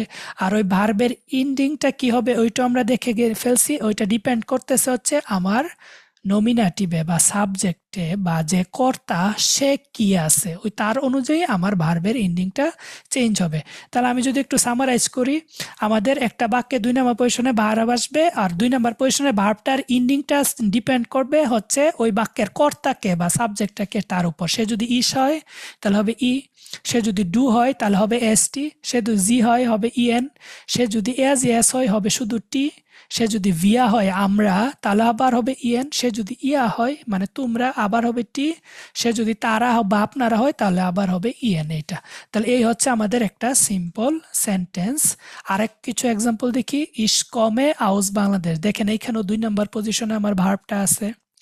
ইস ভুনে ইন এলাঙ্গেন, আমি এলাঙ্গেনে বাস করি, এইখানেও 2 নাম্বার পজিশনে আমার ভার্বটা আছে। তার মানে 2 নাম্বার পজিশনে সবসময় আমার ভার্বটাকে রাখতে হবে। আর এখানে ইস থাকার কারণে আমাদের এখানে ইয়ে আসছে, এখানে ইস থাকার কারণে আমাদের ইয়ে আসছে। এখানে যদি আমি দিতাম যে ডু, তাহলে এখানে ভুনটা হয়ে যেত ভুনস্ট, তাই না? আমি যদি দিতাম জি তাহলে হয়ে যেত ভুনেন, তাহলে এভাবে চেঞ্জ হবে এইটা। তো এটুক পর্যন্তই আমাদের আজকের ক্লাস। আমি টোটাল ক্লাসটা একটু সামারাইজ করি। আমরা আলফাবেটগুলো দেখলাম, ডয়েচে আলফাবেট হচ্ছে ইংরেজি যতগুলো আলফাবেট আছে সবগুলোই, তার পাশাপাশি আরো 4টা এক্সট্রা আছে। ওই 4টা হচ্ছে 3টা স্পেশাল উমলাউট, যেটা হচ্ছে আর উপরে 2টা ফুটা দিলে এ উচ্চারণ হবে, তারপর উ যেটা ওর উপরে দুইটা উমরা দিল উ, এই উচ্চারণটা আসবে। ইউ যেটা আমরা ইংরেজিতে বলি এটাকে এখানে উ বলে, ওইটার উপর দুইটা উমরা দিলে হবে উ। আর হচ্ছে একটা এস সেট, এস সেট মানে হচ্ছে দুইটা এস এর সমতুল্য আর কি, দুইটা এস, ডাবল এস আমরা উচ্চারণ করলে যেমন উচ্চারণ আসবে ওই এস সেটটা উচ্চারণ করলে এমন উচ্চারণ আসবে। তো এইটা হচ্ছে আমাদের আলফাবেট। তারপর আমরা দেখলাম হচ্ছে ডয়েচ প্রোনোমেন গুলা, পেজনাল প্রোনোমেন, ইম নমিনাটিভ মানে কর্তা সাবজেক্টিভ ফর্মে আমাদের দুটা প্রোনোমেন গুলা থাকলে তার রূপগুলা কি হবে। আমরা দেখলাম প্রোনোমেন গুলো হচ্ছে ইস, ডু, জি, এয়া, জি, এস, ভিয়া, ইয়া, জি, জি, এগুলা দেখলাম প্রোনোমেন। তারপর আমরা দেখলাম হচ্ছে ভার্বের পজিশন কোথায় হবে এবং ভার্বের ইন্ডিংটা কি হবে। আমরা প্রোনোমেনগুলোর সাথে সাথে ভার্বের ইন্ডিং এর চেঞ্জগুলো দেখে ফেললাম এবং একটা সিম্পল একটা সেন্টেন্স কিভাবে তৈরি হয়েছে ওইটাও দেখলাম, যে 2 নম্বর পজিশনে আমি ভার্ব বসাই দিব, তারপর নমিনেটিভে যে থাকবে বা সাবজেক্টে যে থাকবে তার সাথে ভার্বের চেঞ্জ করে দিব, তারপর বাকি সেন্টেন্স আমরা যা বলতে চাই তা বলে দিব। এটা তাহলে এভাবে আমরা ক্লাসগুলো করব। ক্লাসে আমরা সবগুলা ডিজিটাল কন্টেন্টের উপরে আমরা একদম খাতায় একদম বোর্ডে যেরকম লিখে পড়ানো হয় ওইভাবে আমরা পড়বো। ক্লাসগুলোর সাথে রেকর্ডিং থাকবে, সবগুলা শিটও আমরা দিয়ে দিব। তারপর আমরা বইয়ের যে পিডিএফ ওইটাও দিয়ে দিব। আমাদের যে গ্রামারের স্লাইড ইয়াগুলো আছে, শিটগুলো আছে, ওই শিটগুলো খুব সুন্দর, আপনারা দেখলে বুঝতে পারতেন। মাঝে মধ্যে আমার কিছু ইউটিউবে ভিডিও আসে বা ফেসবুকেও ভিডিও দেয় আমরা পেজে, ওইখানে দেখতে পারবেন। শিটগুলো থেকে পড়ায় মাঝে মধ্যে, ওইগুলা পাবেন সবকিছু একসাথে এবং ওভারঅল সবকিছু এটা। তো লাস্টে কিছু ইন্ডিং কথা বলে নেই, কথা বলে আজকে ক্লাসটা শেষ করবো। জার্মান ভাষা শেখার প্রয়োজনীয়তাটা কি। আপনারা অনেকে হয়তো জার্মানিতে হাউস বিল্ডিং এর জন্য আসতে যাচ্ছেন, বা কেউ ফ্যামিলি রিউনিয়ন ভিসায়, বা কেউ অপরচুনিটি কার্ড বা স্টুডেন্ট ভিসায় যেভাবে আসতেছেন। জার্মানিতে আসলে জার্মান সারা চলাটা খুবই মুশকিল, কারণ হচ্ছে এখানে সবাই তো নেটিভ জার্মান কথা বলবে। এখন আপনি যেখানেই যান সেটা হয় আপনার ডেইলি লাইফের অ্যাক্টিভিটিস, যে ধরেন আপনি বাজার করতে গেলেন বা আপনি ট্রেন স্টেশনে ট্রেন খুঁজে পাচ্ছেন না, কাউকে জিজ্ঞেস করবেন, কোনো একটা কিছু জানবেন, সবখানে জার্মান ভাষায় কথা বলতে হবে। সো যতদিন না জার্মান শিখবেন আপনার এই লাইফের ডিফিকাল্টিসগুলো থেকে যাবে। দ্বিতীয় কথা হচ্ছে যারা যে ভিসায় আসবেন, প্রতিটা ভিসা ক্যাটাগরিতে জার্মান ভাষার রিকোয়ারমেন্ট থাকে। তো হাউস বিল্ডিংয়ে আসতে গেলে আপনাদের B1 বা B2 এটা শিখতে হবে। যারা অপরচুনিটি কার্ডে আসতে চান তাদের জন্য ল্যাঙ্গুয়েজ লাগবে না, কিন্তু জার্মানিতে এসে চাকরি পাওয়ার জন্য তো ল্যাঙ্গুয়েজ লাগবে। জার্মান ভাষা ছাড়া আপনাকে কেউ চাকরি দিবে না। আপনার ধরেন একটা কোম্পানি আছে, ওইখানে আপনি লোক নেবেন, এখন আপনারা ধরেন বাংলায় কথা বলেন, এখন কেউ আসলো ইন্ডিয়া থেকে, সে শুধু হিন্দি বলে, বাংলা বলে না, তাহলে আপনি কি তাকে দিয়ে কাজ করাইতে পারবেন? তা আপনি তাকে বলেন যে এইটা এইভাবে করো, সে কিছু বুঝলো না, তাকাই থাকলো, তাকে দিয়ে তো আপনি কাজ করাইতে পারবেন না। সো জার্মানিতে চাকরি পাইতে গেলে জার্মান ভাষাটা অফকোর্স লাগবে। যারা ফ্যামিলি রিউনিয়ন ভিসায় আসবেন, যাদের স্টুডেন্ট স্পাউস, তাদের জন্য তো A1 সার্টিফিকেট লাগে, বা যাদের স্পাউস কাজ করেন তাদের জন্য সার্টিফিকেট লাগে না। কিন্তু জার্মানিতে আসার পর ঠিকই জার্মানিতে চলার জন্য ভাষা লাগবে। আর সবচেয়ে বড় কথা হচ্ছে জার্মানিতে যারা সেটেল হতে চান তাদের জন্য জার্মানিতে পার্মানেন্ট রেসিডেন্টশিপ, পিআর যেটাকে আমরা বলি, আনলিমিটেড যে ভিসাটা সারা জীবন থাকতে পারবেন, ওইটার জন্য ম্যান্ডেটরি B1 সার্টিফিকেট লাগবে। আর যারা জার্মানিতে একটা নির্দিষ্ট সময় থাকার পর পাসপোর্টের জন্য আবেদন করবেন বা জার্মান নাগরিকত্বের জন্য আবেদন করবেন, তাদের জন্য B1টা ম্যান্ডেটরি। তো আপনারা যেইভাবে জার্মানিতে আসেন, একটা না একটা সময় আপনাদের B1টা পাস করতে হবে, আর নয়তো আপনাদের সেটেলমেন্টটা কমপ্লিট হবে না। সো এটা হচ্ছে জার্মান ভাষার প্রয়োজনীয়তা। আপনারা যত তাড়াতাড়ি বাংলাদেশ থেকে শিখে আসলে এখানে শেখা লাগবে না, জীবনটা অনেক ইজি হবে। আমরা যখন ফার্স্টে জার্মানিতে আসছিলাম 2019-এ আমি আসছিলাম, ইংরেজিতে মাস্টার্স করতে আসছিলাম, তখন আমি অনেক ডিফিকাল্টিস ফেস করছি জার্মান না জানার কারণে। তো আস্তে আস্তে জার্মানটা শিখে নিছি, এখন আলহামদুলিল্লাহ সব কিছু ইজি হয়ে যাচ্ছে এটা। তাই জন্য আপনারা জার্মান ভাষাটা শিখবেন, যে যার ভিসা ক্যাটাগরি ওই ক্যাটাগরি যে ভাষাটা শিখে আসবেন বাংলাদেশ থেকে। কারণ বাংলাদেশ থেকে শিখে আসলে আপনাদের, যেমন আমাদের A1 কোর্সটা, A1 কোর্সের কোর্স ফি হচ্ছে 6,500 টাকা। সেম কোর্সটা আপনি জার্মানিতে করবেন, আপনার মিনিমাম 550 ইউরো দিতে হবে ফি। আর 550 ইউরো বাংলাদেশি টাকায় 60 থেকে 65,000 টাকা। সো অনেক ডিফারেন্স। আপনি বাংলাদেশ থেকে শিখে আসা মানে হচ্ছে আপনি অনেক টাকা সেভ করে আসতেছেন, সময়টাও সেভ করে আসতেছেন এটা। তো লাস্ট টপিক যেটা, সেটা হচ্ছে আমাদের স্কুল সম্পর্কে এবং আমাদের সাথে কোর্সটা করলে কি কি বেনিফিট পাবেন আপনারা। তো তো আমাদের স্কুলটা মূলত হচ্ছে জার্মান ভাষা শেখানোর স্কুল। আমরা জার্মান A1 থেকে B2 কোর্সগুলা প্রোভাইড করে থাকি। তার পাশাপাশি আমাদের স্টুডেন্টদের জন্য আমরা যত ধরনের তথ্য এবং গাইডলাইন দিয়ে সহযোগিতা করা যায় সবগুলা বিনামূল্যে দিয়ে থাকি। যেমন আপনারা অনেকে অনেক ধরনের ভিসা ক্যাটাগরিতে অ্যাপ্লাই করবেন, কিভাবে অ্যাপ্লাই করবেন, কি ধরনের ডকুমেন্ট লাগবে, কিভাবে জব খুঁজবেন, কিভাবে হাউস বিল্ডিং খুঁজবেন, এই টোটাল গাইডলাইনটা মৌখিকভাবে যতটুকু দেওয়া যায় সবকিছু ফ্রি। ওইটা আমাদের স্টুডেন্টদের জন্য। আমাদের ক্লাসে কোশ্চেন আনসারিং সেশন থাকে, ওই প্রশ্নোত্তর পর্বে আপনারা যে কোনো ধরনের প্রশ্ন আমাকে করতে পারবেন, আমার সম্পর্কে হোক, জার্মানি সম্পর্কে হোক, জার্মান ভাষা সম্পর্কে হোক, গুতে ইনস্টিটিউট সম্পর্কে হোক, ভিসা প্রসেস সম্পর্কে হোক, সবকিছু। তার পাশাপাশি আমাদের পেইড কিছু সার্ভিস আছে, সেটা হচ্ছে যারা আমাদের মাধ্যমে ভিসা প্রসেসিং করাইতে চান, যেমন কেউ আমাদের কাছ থেকে B1 পর্যন্ত শিখলেন, তারপর সে হাউস বিল্ডিংয়ে অ্যাপ্লাই করবেন, তার ওই হাউস বিল্ডিং প্রসেসটা আমাদের মাধ্যমে করাইতে পারবেন, ওইটা পেইড কোর্স, পেইড সার্ভিস এটা। অথবা কেউ স্পাউস ভিসাতে বা কেউ অপরচুনিটি কার্ডের ফুল প্রসেসটা আমাদের দিয়ে করাইতে চান, ওইগুলোর জন্য আলাদা আলাদা আমাদের প্যাকেজ আছে। তো ওইগুলো হচ্ছে ল্যাঙ্গুয়েজ কোর্সের বাহিরে আলাদা সার্ভিস। এছাড়া ওইগুলো তো আমরা করব বলে ফি আছে, বা যদি আপনারা শুধু তথ্য জানতে চান মৌখিকভাবে, তাহলে ওইগুলো ফ্রি। ওগুলো আমাদের ক্লাসে আমাকে সবসময় পাবেন। ক্লাসে 2 মাস A1 কোর্সে 2 মাস আমার সাথে থাকলে আমার থেকেই সবকিছু জেনে নিতে পারবেন। ওগুলো সব দেখাই দিব ইনশাল্লাহ ক্লাসে এটা। তো আপনারা আমাদের স্কুলে আসার মাধ্যমে আপনাদের ফুল জার্নিটাতে আমাদেরকে ইনশাল্লাহ সাথে পাবেন। আপনারা আমাদের পেজে হয়তো দেখছেন আমাদের অনেক স্টুডেন্টই জামাতে আসতেছে, স্টুডেন্ট ভিসায়, স্পাউস ভিসায়। তো হাউস বিল্ডিং নিয়ে আমরা কাজ করতেছি। আমাদের স্কুলটা গত বছর শুরু হয়েছে, এর জন্য আমাদের এখনো প্রসেসিং আছে স্টুডেন্ট। ইনশাল্লাহ আমরা নেক্সট ইয়ার থেকে অনেকগুলো হাউস বিল্ডিং এরও সাকসেস স্টোরি দেখাইতে পারবো এটা। আর আমি গত 6 বছর ধরে জার্মানিতে আছি, সো আমার কাছ থেকে আপনারা সব ধরনের তথ্য ইনশাল্লাহ পাবেন। অনেকগুলা ভিসা প্রসেসিং এ আমি ইনভলভ ছিলাম, আর নিজের অতলা এক্সপিরিয়েন্স আছে। ইনশাল্লাহ কিছুদিন পর জার্মান সিটিজেনশিপটাও চলে আসবে। তো টোটাল প্রসেসটা এবং জার্মানিতে আপনার আসার পরও যে গাইডলাইন দরকার ওইগুলো ইনশাল্লাহ আমার থেকে পেয়ে যাবেন বা আমাদের থেকে পেয়ে যাবেন এটা। তো এই ছিল আমাদের টোটাল ক্লাসটা। এখন আপনাদের কাছ থেকে কয়েকটা প্রশ্ন নিব, আপনারা কিছু জানার থাকলে আমাকে জিজ্ঞেস করতে পারেন, বা আজকে ক্লাস সম্পর্কে কিছু জানার থাকলে, আমাদের কোর্স সম্পর্কে কিছু জানার থাকলে বলতে পারেন। আর আমি আরেকটু বলে রাখি, আমাদের A1 কোর্সটা শুরু হবে হচ্ছে 15 তারিখ থেকে এই মাসের। A1 কোর্সটার প্রাইস হচ্ছে 6,500 টাকা, তারপর A2 প্রাইস হচ্ছে 8,500 টাকা, B1 হচ্ছে 10,500 টাকা। তো আপনারা যারা A1 আর A2 একসাথে নিতে চান তাদের টোটাল 15% ডিসকাউন্ট পড়বে দুইটার মূল্যের উপরে। যারা 3টা কোর্স একসাথে নিতে চান তাদের জন্য 20% ডিসকাউন্ট পড়বে একসাথে। আর আলাদা আলাদা করে নিলে আলাদা আলাদা রেগুলার প্রাইস যেটা ওইটাই দিতে হবে এটা। তো আপনাদের কোনো কিছু জানা থাকলে আমাদের হোয়াটসঅ্যাপ নাম্বারে যোগাযোগ করতে পারবেন। আমাদের হোয়াটসঅ্যাপ নাম্বার ফেসবুকে বা আমাদের যে কোনো অ্যাডের মধ্যে দেখবেন হোয়াটসঅ্যাপ নাম্বার দেওয়া আছে, ওইখানে সরাসরি আমাদেরকে নক দিতে পারবেন, কল দিতে পারবেন অফিস আওয়ারে। তো এখন আপনাদের জন্য আপনাদের কোনো প্রশ্ন থাকলে করতে পারেন। ভাই আসসালামু আসসালামু আলাইকুম। আলাইকুম। ওয়ালাইকুম সালাম। ইবনুল ইসলাম ভাই। জি আমি আমি ইবনুল ইসলাম বলছিলাম। জি আপনারা যে 6,500 টাকা বললেন বা 8,500 টাকা, এই কোর্সগুলো কি টাকা কি একবারে পেমেন্ট করতে হয় না কিস্তিতে দেওয়ার সুযোগ আছে? না, এটা একটা কিস্তিতে। প্রশ্ন। আচ্ছা আর একটা প্রশ্ন হচ্ছে হাউস বিল্ডিং এর ক্ষেত্রে বয়স লিমিট আছে কিনা?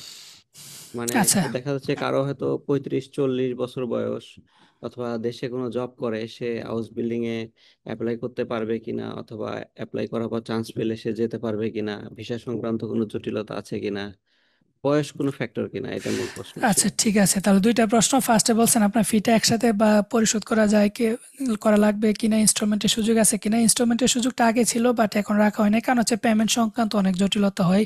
আমি জার্মানিতে থাকি, আমাদের স্কুলটা জার্মানি থেকে সরাসরি অনলাইনে পরিচালিত হচ্ছে, তো ফিজিক্যালি কারোর সাথে আমাদের ইনভলভমেন্ট নাই। এজন্য পরে কেউ যদি অর্ধেক পেমেন্ট দিয়ে বাকি অর্ধেক পেমেন্টটা না দিতে চান আমাদের কিছু করার থাকে না, এই জন্য ইনস্টলমেন্ট অপশনটা আমরা রাখি নাই। সো আপনি যে কোর্সটাতে বা যে প্যাকেজটা নিতে চান ওইটা অ্যাডভান্স পেমেন্ট করতে হবে এইটা। 2 নাম্বার হচ্ছে হাউস বিল্ডিং এর বয়সের লিমিটেশনটা। অনেক জায়গায় 35 মেনশন করা আছে, যেমন মেক ইট ইন জার্মানি, জার্মানির একটা সেন্ট্রালাইজড ওয়েবসাইট যেখানে সব ধরনের ভিসা ক্যাটাগরি নিয়ে কথা বলা আছে, ওইখানে 35 ওরা মেনশন করছে। আবার অনেক সময় দেখা যায় অনেকে 37-এও হাউস বিল্ডিং পায়। তবে বয়স বাড়ার সাথে সাথে আপনার পাওয়ার পসিবিলিটি একটু কমতে থাকবে। জিনিসটা কেন আমি আপনাদেরকে বলি। হাউস বিল্ডিং যেটা, সেটা জার্মান এডুকেশন সিস্টেমের একটা পার্ট। সেটা হচ্ছে জার্মানিতে 3 ধরনের হাই স্কুল থাকে। গিমনে আপনার এটাকে বলে হাউপশুলে, ইয়ারশুলে, রিয়ালশুলে আর গিমনাজিয়াম। তো হাউপশুলে, রিয়ালশুলে যেটা, ওইটা হচ্ছে ক্লাস 9 বা 10 পর্যন্ত ওরা পড়ায়।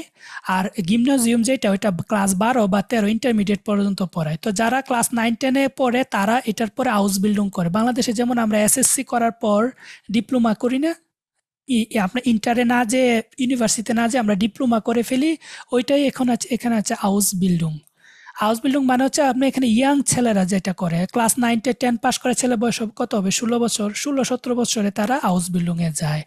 আর বাকি যারা গিমনাজিয়াম থেকে পড়াশোনা করে 12-13 ক্লাস করার পর তারা ইউনিভার্সিটিতে ব্যাচেলর করতে যায়। তো আউসবিল্ডিং এর লেভেলটা দেখেন ব্যাচেলর থেকে নিচে এবং একদম ইয়াং ছেলেদের জন্য। তো আপনার বয়স যত বাড়তে থাকবে আপনার আউসবিল্ডিং পাওয়ার পসিবিলিটি একটু কমতে থাকবে। এমন না যে পাবেন না, অফকোর্স পাবেন যদি আপনি ওই রকম স্কিলড হন, বাট কম্পিটিশনে আপনার টিকে থাকতে হলে আপনার সব কিছু ম্যাটার করবে, আপনার ভাষার যোগ্যতা, আপনার স্কিল, জব এক্সপিরিয়েন্স, আপনার বয়স, সব কিছুই। আপনি কারোর কাছে ইন্টারভিউ দিবেন, ধরেন একটা জব পোস্টের জন্য 10 জন অ্যাপ্লাই করলো, এখন এই 10 জনের মধ্যে 9 জনকে তো মাস্ট রিজেক্ট করতে হবে কারণ সিট আছে একটা। এখন ওই 9 জনকে তারা কিভাবে রিজেক্ট করবে, বা একজনকে তারা কিভাবে অ্যাকসেপ্ট করবে যার সবকিছু মিলিয়ে যার প্রোফাইলটা সুন্দর বা অন্যদের থেকে বেটার, তাই না? তো সেই হিসেবে আপনার বয়স যদি বেশি হয় আপনি দেখা যাবে যে একটু পিছিয়ে যেতে পারেন। বাট আপনার যদি মোটিভেশন ভালো থাকে, ডকুমেন্টেশন ঠিক থাকে, জব এক্সপিরিয়েন্স ভালো থাকে, তাহলে অফকোর্স আপনি আউসবিল্ডিংটা পাবেন, অন্যদের থেকে আরো তাড়াতাড়ি পাবেন এটা। তো বয়সের লিমিটেশন আপনি ধরে রাখতে পারেন 35, বাট এটা ওইভাবে অফিসিয়ালি বলা নাই। জার্মান এম্বাসি ঢাকার ওয়েবসাইটে কোনো বয়স মেনশন করা নাই। সো যখন ইচ্ছে অ্যাপ্লাই করতে পারবেন, বাট বেস্ট হয় আপনি 35 পর্যন্ত বা 35-এর নিচে থেকে অ্যাপ্লাই করেন। এটা। অন্য কারো কোনো প্রশ্ন? আচ্ছা ভাই, আমি আর একটা কথা জিজ্ঞেস করি। জি। আমি একটা প্রতিষ্ঠানে আছি লেকচারার হিসেবে। আমার বয়স 40। আমি মাস্টার্স কমপ্লিট করেছি আপনার জুওলজি সাবজেক্টে, হুম। এবং আমি শিক্ষকতা করতেছি। ওইখানে একটা সরকারের নীতিমালার কারণে আমি হুম। একটা কম্পিউটার অপারেশন ট্রেডের মানে আইসিটি রিলেটেড সাবজেক্টের শিক্ষক হিসেবে এখানে আছি। সেক্ষেত্রে আমার জন্য কোনটা করলে ভালো হবে, মানে ভাষা শেখার পরে আর কি, সেটা মাস্টার্স প্রোগ্রামে যাওয়া, হাউস বিল্ডিং এ যাওয়া, অথবা জব অপরচুনিটি কার্ড, কোনটা করলে আমার জন্য ভালো হবে বলে আপনি মনে করেন? আপনি অলরেডি মাস্টার্স করা আছেন, আপনি তো ওভার কোয়ালিফাইড, তারপর আবার জব এক্সপিরিয়েন্স, সো আপনার জন্য বেস্ট হবে অপরচুনিটি কার্ড। অপরচুনিটি কার্ড জিনিসটা কি? সেটা হচ্ছে জার্মানিতে চাকরি খোঁজার জন্য আসার জন্য জব সার্চিং ভিসা একটা 1 বছর। ওইটার জন্য আপনার রিকোয়ারমেন্ট তেমন কিছুই না। আপনার যে ব্যাচেলর বা মাস্টার্স ওইটা যদি বাংলাদেশের একটা রিকগনাইজড ইউনিভার্সিটি থেকে হয়, ওইটা তার পাশাপাশি ব্লক অ্যাকাউন্ট করা লাগে, যে বা 12,500 ইউরোর মতো একটা সে অ্যাকাউন্ট খুলে আসতে হয়। ওইগুলা করলে ইজিলি আপনার 7-8 মাসের ভিতরে ইনশাল্লাহ ভিসা হয়ে যাবে, এবং জার্মানিতে এসে 1 বছরের সময় পাবেন। ওই 1 বছরের ভিতরে যে কোনো একটা রিলেটেড জব আপনি যদি ম্যানেজ করে পারেন তাহলে ওয়ার্ক ভিসাতে চলে যাবেন, বাকি সব ওইখানেই সেটেল হয়ে যাবে। তো এটা হচ্ছে আপনার জন্য সবচেয়ে বেস্ট অপশন। আপনি হাউস বিল্ডিং এর জন্য অ্যাপ্লাই করলে এটার এক তো হচ্ছে অনেক ল লেভেল, ব্যাচেলরেরও নিচে। দ্বিতীয় হচ্ছে আপনি হাউস বিল্ডিং শেষ করতে 2 থেকে 3 বছর, 3.5 বছর লাগবে। ওইটার জন্য আবার ভাষা শেখা লাগবে, B1 পর্যন্ত হাউস বিল্ডিং পাইতে হবে, আসতে হবে, তারপর হাউস বিল্ডিং শেষ করে আবার যাবে। তো এটা আপনার জন্য লেন্দি প্রসেস হয়ে যায়। সেজন্য আপনাকে রেকমেন্ড করব আপনি অপরচুনিটি কার্ডে সরাসরি অ্যাপ্লাই করেন। রাইট। ভাইয়া ওই যে আপনার B1 বা B2, মানে ধরেন প্রত্যেকদিন যদি 4-5 ঘন্টা সময় দেই কয় মাসে শেষ করতে হবে, এটা একটা প্রশ্ন। আর একটা প্রশ্ন হইলো যে কমার্স ব্যাকগ্রাউন্ড যদি থাকে তাহলে নার্সিং এ যাওয়া পসিবল কিনা। আচ্ছা, হাউস তো ল্যাঙ্গুয়েজ শিখতে কতদিন লাগে এটা অনেকে প্রশ্ন করে। এটা একটা জেনারেল উত্তর দেই আমি। সেটা হচ্ছে আপনার কতদিন লাগবে সেটা আপনার উপরে নির্ভর করে। আপনি কতক্ষণ করে পড়বেন, আপনার নিজের স্কিল কীরকম, আপনি পড়ার স্ট্র্যাটেজি আপনার কীরকম, আপনি পড়া সহজে মনে রাখতে পারতেছেন কিনা, বা আপনি পরিকল্পিতভাবে পড়েন, এসব কিছু নির্ভর করে। তো অনেকে দেখা যায় যে একদম B2 লেভেল পর্যন্ত 2-3 মাসে শেষ করে ফেলে, অনেকে 1 বছর 2 বছর পরেও শেষ করে না। এটা ডিপেন্ড করে totally person to person. But আমাদের কাছে যদি করেন, আমাদের কোর্সের প্যাটার্নটা হচ্ছে আমরা A1 2 মাস, A2 2 মাস, B1 3 মাস, B2 3 মাস। তাহলে আমাদের কাছে যদি B1 পর্যন্ত করেন তাহলে আমাদের লাগতেছে 7 মাস, আর B2 পর্যন্ত করলে অন্তত 10 মাস বা 1 বছর সময় লাগবে এটা।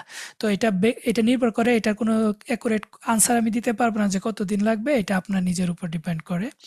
আর বললেন যে কমার্স ব্যাকগ্রাউন্ডে যে নার্সিংয়ে আবেদন করতে পারবেন কিনা, আমি একটু আগে বললাম যে হাউস বিল্ডিং হচ্ছে ক্লাস 9 থেকে 10 পাস করা ছেলেরা তারপর যে হাউস বিল্ডিংয়ে যায়। আর জার্মানিতে ক্লাস 10 পর্যন্ত ওই রকম কোনো গ্রুপিং সিস্টেম নাই যে সায়েন্স, আর্টস, কমার্স, এমন না। সবাই জেনারেল সাবজেক্টে পড়াশোনা করে। সো আপনি হাউস এ বা যে কোনো নার্সিং হোক, সেটা ফিয়াকয়ফার হোক, সেটা সিস্টেম অ্যাডমিনিস্ট্রেটর হোক, যাই হোক, যে কোনো ফিল্ডে আপনি হাউস এ আবেদন করতে পারবেন। তবে কথা হচ্ছে হাউস পাইতে গেলে অনেক কিছুর উপর নির্ভর করে, তাই না? হাউস ধরনের এক ধরনের জবই ধরা যায়। তো ওই জবটা পাইতে গেলে আপনার অনেক কিছুর উপর ডিপেন্ড করে। এটা আপনার ইউনিভার্সিটি বা স্কুলের রেজাল্টের উপর, আপনার নিজের প্রোফাইলের উপর, আপনার মোটিভেশন লেটারের উপর, আপনার সিভির উপর, আপনার জব এক্সপিরিয়েন্স, আপনার ভাষা দক্ষতা, আপনার আবেদন কিভাবে করলেন, ঠিকঠাকভাবে করলেন কিনা, সব কিছুর উপরই নির্ভর করে হাউস পাওয়াটা। বাট একটা স্পেসিফিক ফিল্ডে আবেদন করতে গেলে আপনার ওইরকম সায়েন্স, আর্টস, কমার্স লাগে না। তবে এমন আছে যেগুলো একদম স্পেশালাইজড ফিল্ড, যেমন ধরেন ইলেকট্রিশিয়ান কেউ, অথবা ডিরেক্ট আইটির কেউ। তো এই ধরনের ফিল্ডে আবেদন করতে গেলে তারা মাঝে মধ্যে বলে যে যারা ইলেকট্রিশিয়ান বা ইলেকট্রিক ইঞ্জিনিয়ার বা ডাটা সায়েন্স, এদের জন্য কি দরকার, যেন সে তার গণিত থাকে, তার স্কুল সার্টিফিকেটে সে গণিত নিয়ে পড়াশোনা করে থাকে, সে ফিজিক্স পদার্থবিজ্ঞান নিয়ে পড়াশোনা করে থাকে। এরকম মাঝে মধ্যে বলে যে তার যেন গণিতে ফিজিক্সে ভালো নলেজ থাকে। এগুলো হচ্ছে একদম স্পেশালাইজড কিছু হাউস ফিল্ডের জন্য। ওইগুলোর জন্য সাবজেক্ট উল্লেখ করে দেয়। তো ওইটার জন্য যেহেতু ফিজিক্স, ম্যাথ এগুলো আমরা শুধু সায়েন্সই বাংলাদেশে পড়াই, সো তখন সায়েন্স থেকে পড়তে হবে, এছাড়া অন্য কোনো ফিল্ড থেকে হবে না। বাট এছাড়া যতগুলো হাউস আছে প্রায় 90-95% এগুলোতেও কোনো ধরনের সাবজেক্ট রিকোয়ারমেন্ট নাই। সো আপনি যে কোনোটাতে অ্যাপ্লাই করতে পারবেন। ভাইয়া আমার একটু কোশ্চেন ছিল। জি বলেন। জি, আমার কোশ্চেন ছিল ভাইয়া, মানে ল্যাঙ্গুয়েজ কোর্সের যার জন্য কি কোনো বয়স রিকোয়ারমেন্ট করা আছে? আপনাদেরকে আমি জার্মান এম্বাসি ঢাকার ওয়েবসাইটে যদি নিয়ে যাই তাহলে দেখতে পারবেন। আমি দেখাই দিই একটু কোথায় ইনফরমেশনগুলো পাবেন, ওইগুলো আপনার নিজেরাই খুঁজে নিতে পারেন যদি একটু নলেজ থাকে। জার্মান এম্বাসি ঢাকা লিখে সার্চ দেন, এই যে ফার্স্টে জার্মান এম্বাসি ঢাকার ওয়েবসাইটটা চলে আসছে, ওইখানে যাবেন। তারপরে এই যে উপরে সার্ভিসেস আছে ওইটাতে যাবেন, দেখবেন যে ভিসা সার্ভিসেস, ওইটাতে যাবেন। তারপর যাবেন ন্যাশনাল ভিসা ক্যাটাগরিতে, ওইটাতে যাবেন। তখন দেখবেন যে সবগুলা ভিসা ক্যাটাগরি এখানে দেওয়া আছে। যেমন এই যে দেখেন, ফ্যামিলি রিউনিয়ন ভিসার জন্য কি কি এখানে গেলে পাবেন, এমপ্লয়মেন্ট রিসার্চ, এখানে যেন আউপিআর ভিসা, অনেকে ভলান্টারি সার্ভিস ভিসা বা আউপিআর ভিসাতে যাইতে চায়, অনেকে রিসার্চার বা পিএইচডি করতে যায়, চাকরির জন্য যায়, অপরচুনিটি কার্ড বা সংস্কারটে ওইটা। তারপর আপনাদের যে হাউস এই যে ভোকেশনাল ট্রেনিং, এখানে হাউস সম্পর্কিত যা যা রিকোয়ারমেন্ট জার্মান এম্বাসি সব পাবেন। আর ল্যাঙ্গুয়েজ ভিসাটা পাবেন হচ্ছে এই যে এখানে স্টাডিজ, স্টুডেন্ট ভিসা পাবেন আর ল্যাঙ্গুয়েজ কোর্সেস। যদি আমি এখানে ক্লিক করি তাহলে এখানে আপনাকে রিকোয়ারমেন্টগুলো বলবে। তো আপনার প্রশ্নটা কি ছিল? যে কোনো এজ লিমিটেশন আছে কিনা? আচ্ছা, তাহলে এজ লিমিটেড দেখেন কি কি ডকুমেন্ট স্পাউস লাগবে। নেওয়া যায় কিনা ভাই একটু বলবেন, হ্যাঁ, স্পাউস নেওয়া যায় কিনা? কি কি ডকুমেন্ট লাগবে সে আমি বলতেছি একটা একটা করে। দেখেন, পাসপোর্ট লাগবে, তারপর কি লাগবে, ল্যাঙ্গুয়েজ কোর্স অ্যাডমিশন লেটার, আপনি জার্মানিতে ল্যাঙ্গুয়েজ কোর্সে অ্যাপ্লাই করছেন ওইটা রেজিস্ট্রেশন লেটার লাগবে। তারপর proof of your knowledge in German provided a Goethe institute, আপনি গুতে ইনস্টিটিউট থেকে জার্মান পাস করা আছেন এরকম ল্যাঙ্গুয়েজ কোর্স থাকবে। ওইটা B1 পর্যন্ত মনে হয় চায়, B1 এর পরে B2 থেকে মনে হয় জার্মানিতে ল্যাঙ্গুয়েজ কোর্সে অ্যাপ্লাই করলে যাওয়া যায়, একদম ডিরেক্ট শুরুতেই যাওয়া যায় না, এরকম না। এখানে বলে দিছে proof of your knowledge in German proven through a Goethe institute certificate, মানে আপনি বাংলাদেশে গুতে ইনস্টিটিউট থেকে পাস করা আছেন B1, মনে হয় B1ই মনে হয়, আমি দেখছিলাম এখানে স্পেসিফিকলি বলা নাই, বাট যতটুকু শুনছি বা জানছি B1 পর্যন্ত সার্টিফিকেট চাই, তারপর B2তে জার্মানিতে আসতে পারবেন ল্যাঙ্গুয়েজ কোর্সের জন্য। এটা হচ্ছে একটা। আর দ্বিতীয় হচ্ছে এজ লিমিটেশন কোনো কিছু নাই। 3 নাম্বার হচ্ছে ল্যাঙ্গুয়েজ কোর্স শেষ করলে, ল্যাঙ্গুয়েজ কোর্স শেষ করে আবার বাংলাদেশে ফেরত আসতে হবে, এটা একটা ইন্ডিপেন্ডেন্ট ভিসা। সো আপনি জার্মানিতে থাকার জন্য যাইতে গেলে ল্যাঙ্গুয়েজ ভিসা এটা একটা ভালো অপশন না, আপনি থাকতে পারবেন না, আবার শেষ করে চলে আসতে হবে। এই পেজটার লিঙ্কটা আমি আপনাদেরকে চ্যাটে দিয়ে দিচ্ছি, আপনারা এখান থেকে দেখে নিতে পারবেন। আমি এই যে আমাদের জুমের চ্যাটে দিয়ে দিলাম, অথবা দেখাই দিলাম। এই ভিডিওটাও আমাদের ফেসবুক পেজে আপলোড করা হবে, আপনারা এখান থেকে বিস্তারিত পড়লে বুঝে যাবেন ল্যাঙ্গুয়েজ কোর্সের এখানে কি কি চাইছে। ঠিক আছে, এইটা। আর হাউস এ ভাইয়া ওই যে স্পাউস নেওয়া যায় কিনা আর কি? হাউস এ স্টুডেন্ট থাকা অবস্থা এই স্পাউস নেওয়াটা এটা ডিফিকাল্ট হবে, ওরা দিতে চাবে না, কারণ ব্যাচেলরও দেয় না অনেক সময়, সিটি টু সিটি ভেরি করে। তবে যা হাউস শেষ করার পর যখন আপনি ফুল টাইম জবে ঢুকে যাবেন তখন খুব ইজিলি নিতে পারবেন। এটা নির্ভর করে সিটি টু সিটি, এক এক স্টেটে এক এক ধরনের ফরেন পলিসি থাকে ওদের। জার্মানিতে 16টা স্টেট আছে, আবার প্রতিটা স্টেটে অনেকগুলা সিটি আছে, এক এক সিটিতে ওরা মাঝে মধ্যে এক এক রকম, বা এটা ধরেন ভিসা অফিসারের মেন্টালিটির উপরও কিছু ডিপেন্ড করে। অনেক সময় দেখা যায় ভালো কেউ পড়লে খুব ফ্রেন্ডলি বিহেভ করে, তারপর খুব ইজিলি অনেক কিছু না থাকলেও মাঝে মোটামুটি হইলেও দিয়ে দেয়। আবার অনেকে বলে দেখা যায় যে একদম স্ট্রিক্টলি রুলস ফলো করে, তখন যে আটকাই দিবে। তো আপনি তো ওইভাবে রিস্ক নিয়ে আসলেন, পরে ওইটা হইলো না, তাহলে তো আপনার লস। তো এই জন্য আমি রিকমেন্ড করব যে যেই ভিসা ক্যাটাগরিগুলো একদম সেটেলমেন্ট পর্যন্ত থাকতে পারবেন ইজিলি, যেমন হাউস বিল্ডিং আছে, ফ্যামিলি রিউনিয়ন আছে, স্টুডেন্ট ভিসা আছে, ওয়ার্ক ভিসা আছে, অপরচুনিটি কার্ড আছে, এগুলাতে অ্যাপ্লাই করবেন। আউপিআর ভিসা বা ধরেন voluntary service visa, language course visa, এগুলাতে অ্যাপ্লাই না করাই ভালো। এগুলাতে লাইফ এত সুন্দর না বা নিশ্চিত না এখানে, যেহেতু এতদিন থাকতে পারবেন এটা। ভাষা দক্ষতার যে সার্টিফিকেট গোথে ইনস্টিটিউটের, আপনার এখানে যদি ভাষা শেখা হয়, তাহলে সেক্ষেত্রে পরীক্ষা কি গোথে ইনস্টিটিউটে দিয়ে সার্টিফিকেট নিতে হবে পাশ করে?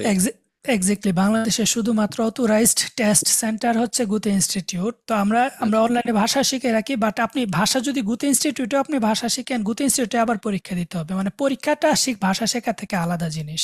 তো আপনি যেখানে আপনি নিজে শিখেন, ইউটিউব থেকে দেখে শিখেন, আমাদের কাছে কোর্স করে শিখেন, গুতে ইনস্টিটিউটে পড়েন, পরীক্ষা আবার গুতে ইনস্টিটিউটে রেজিস্ট্রেশন করে দিতে হবে, এবং ওইখানে পাশ করেই সার্টিফিকেট দিলে ওইটা অ্যালাউড বা অ্যাকসেপ্টেড হবে না জার্মান এম্বাসি। ওইখানে কি A1 A2 B1 এটা কি আলাদা আলাদা ভাবে দিতে হয়, না একবারে সরাসরি B1 দেওয়া যায়? আপনি সরাসরি বিওয়ান দিতে চাইলে সরাসরি বিওয়ান দিতে পারলেই হবে, দিলেই হবে।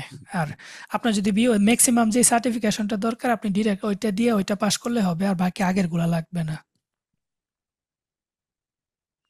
আর আরেকটা এডিশনাল ইনফরমেশন দিই, ভাষা সার্টিফিকেটের কোনো এক্সপায়ারি ডেট নেই। আপনি একবার পাস করলে ওইটা আজীবন ভ্যালিড গতি ইনস্টিটিউটের। আচ্ছা ভাই, আর একটা কথা, ওই যে বাংলাদেশে যদি সিট না পাওয়া যায় তখন তো ইন্ডিয়াতে যেতে হবে, আর আপনি তো জানেন এখন ইন্ডিয়া ভিসা পাওয়াটা অনেক টাফ। হুম। তো সেক্ষেত্রে মানে এটা সমাধান কি?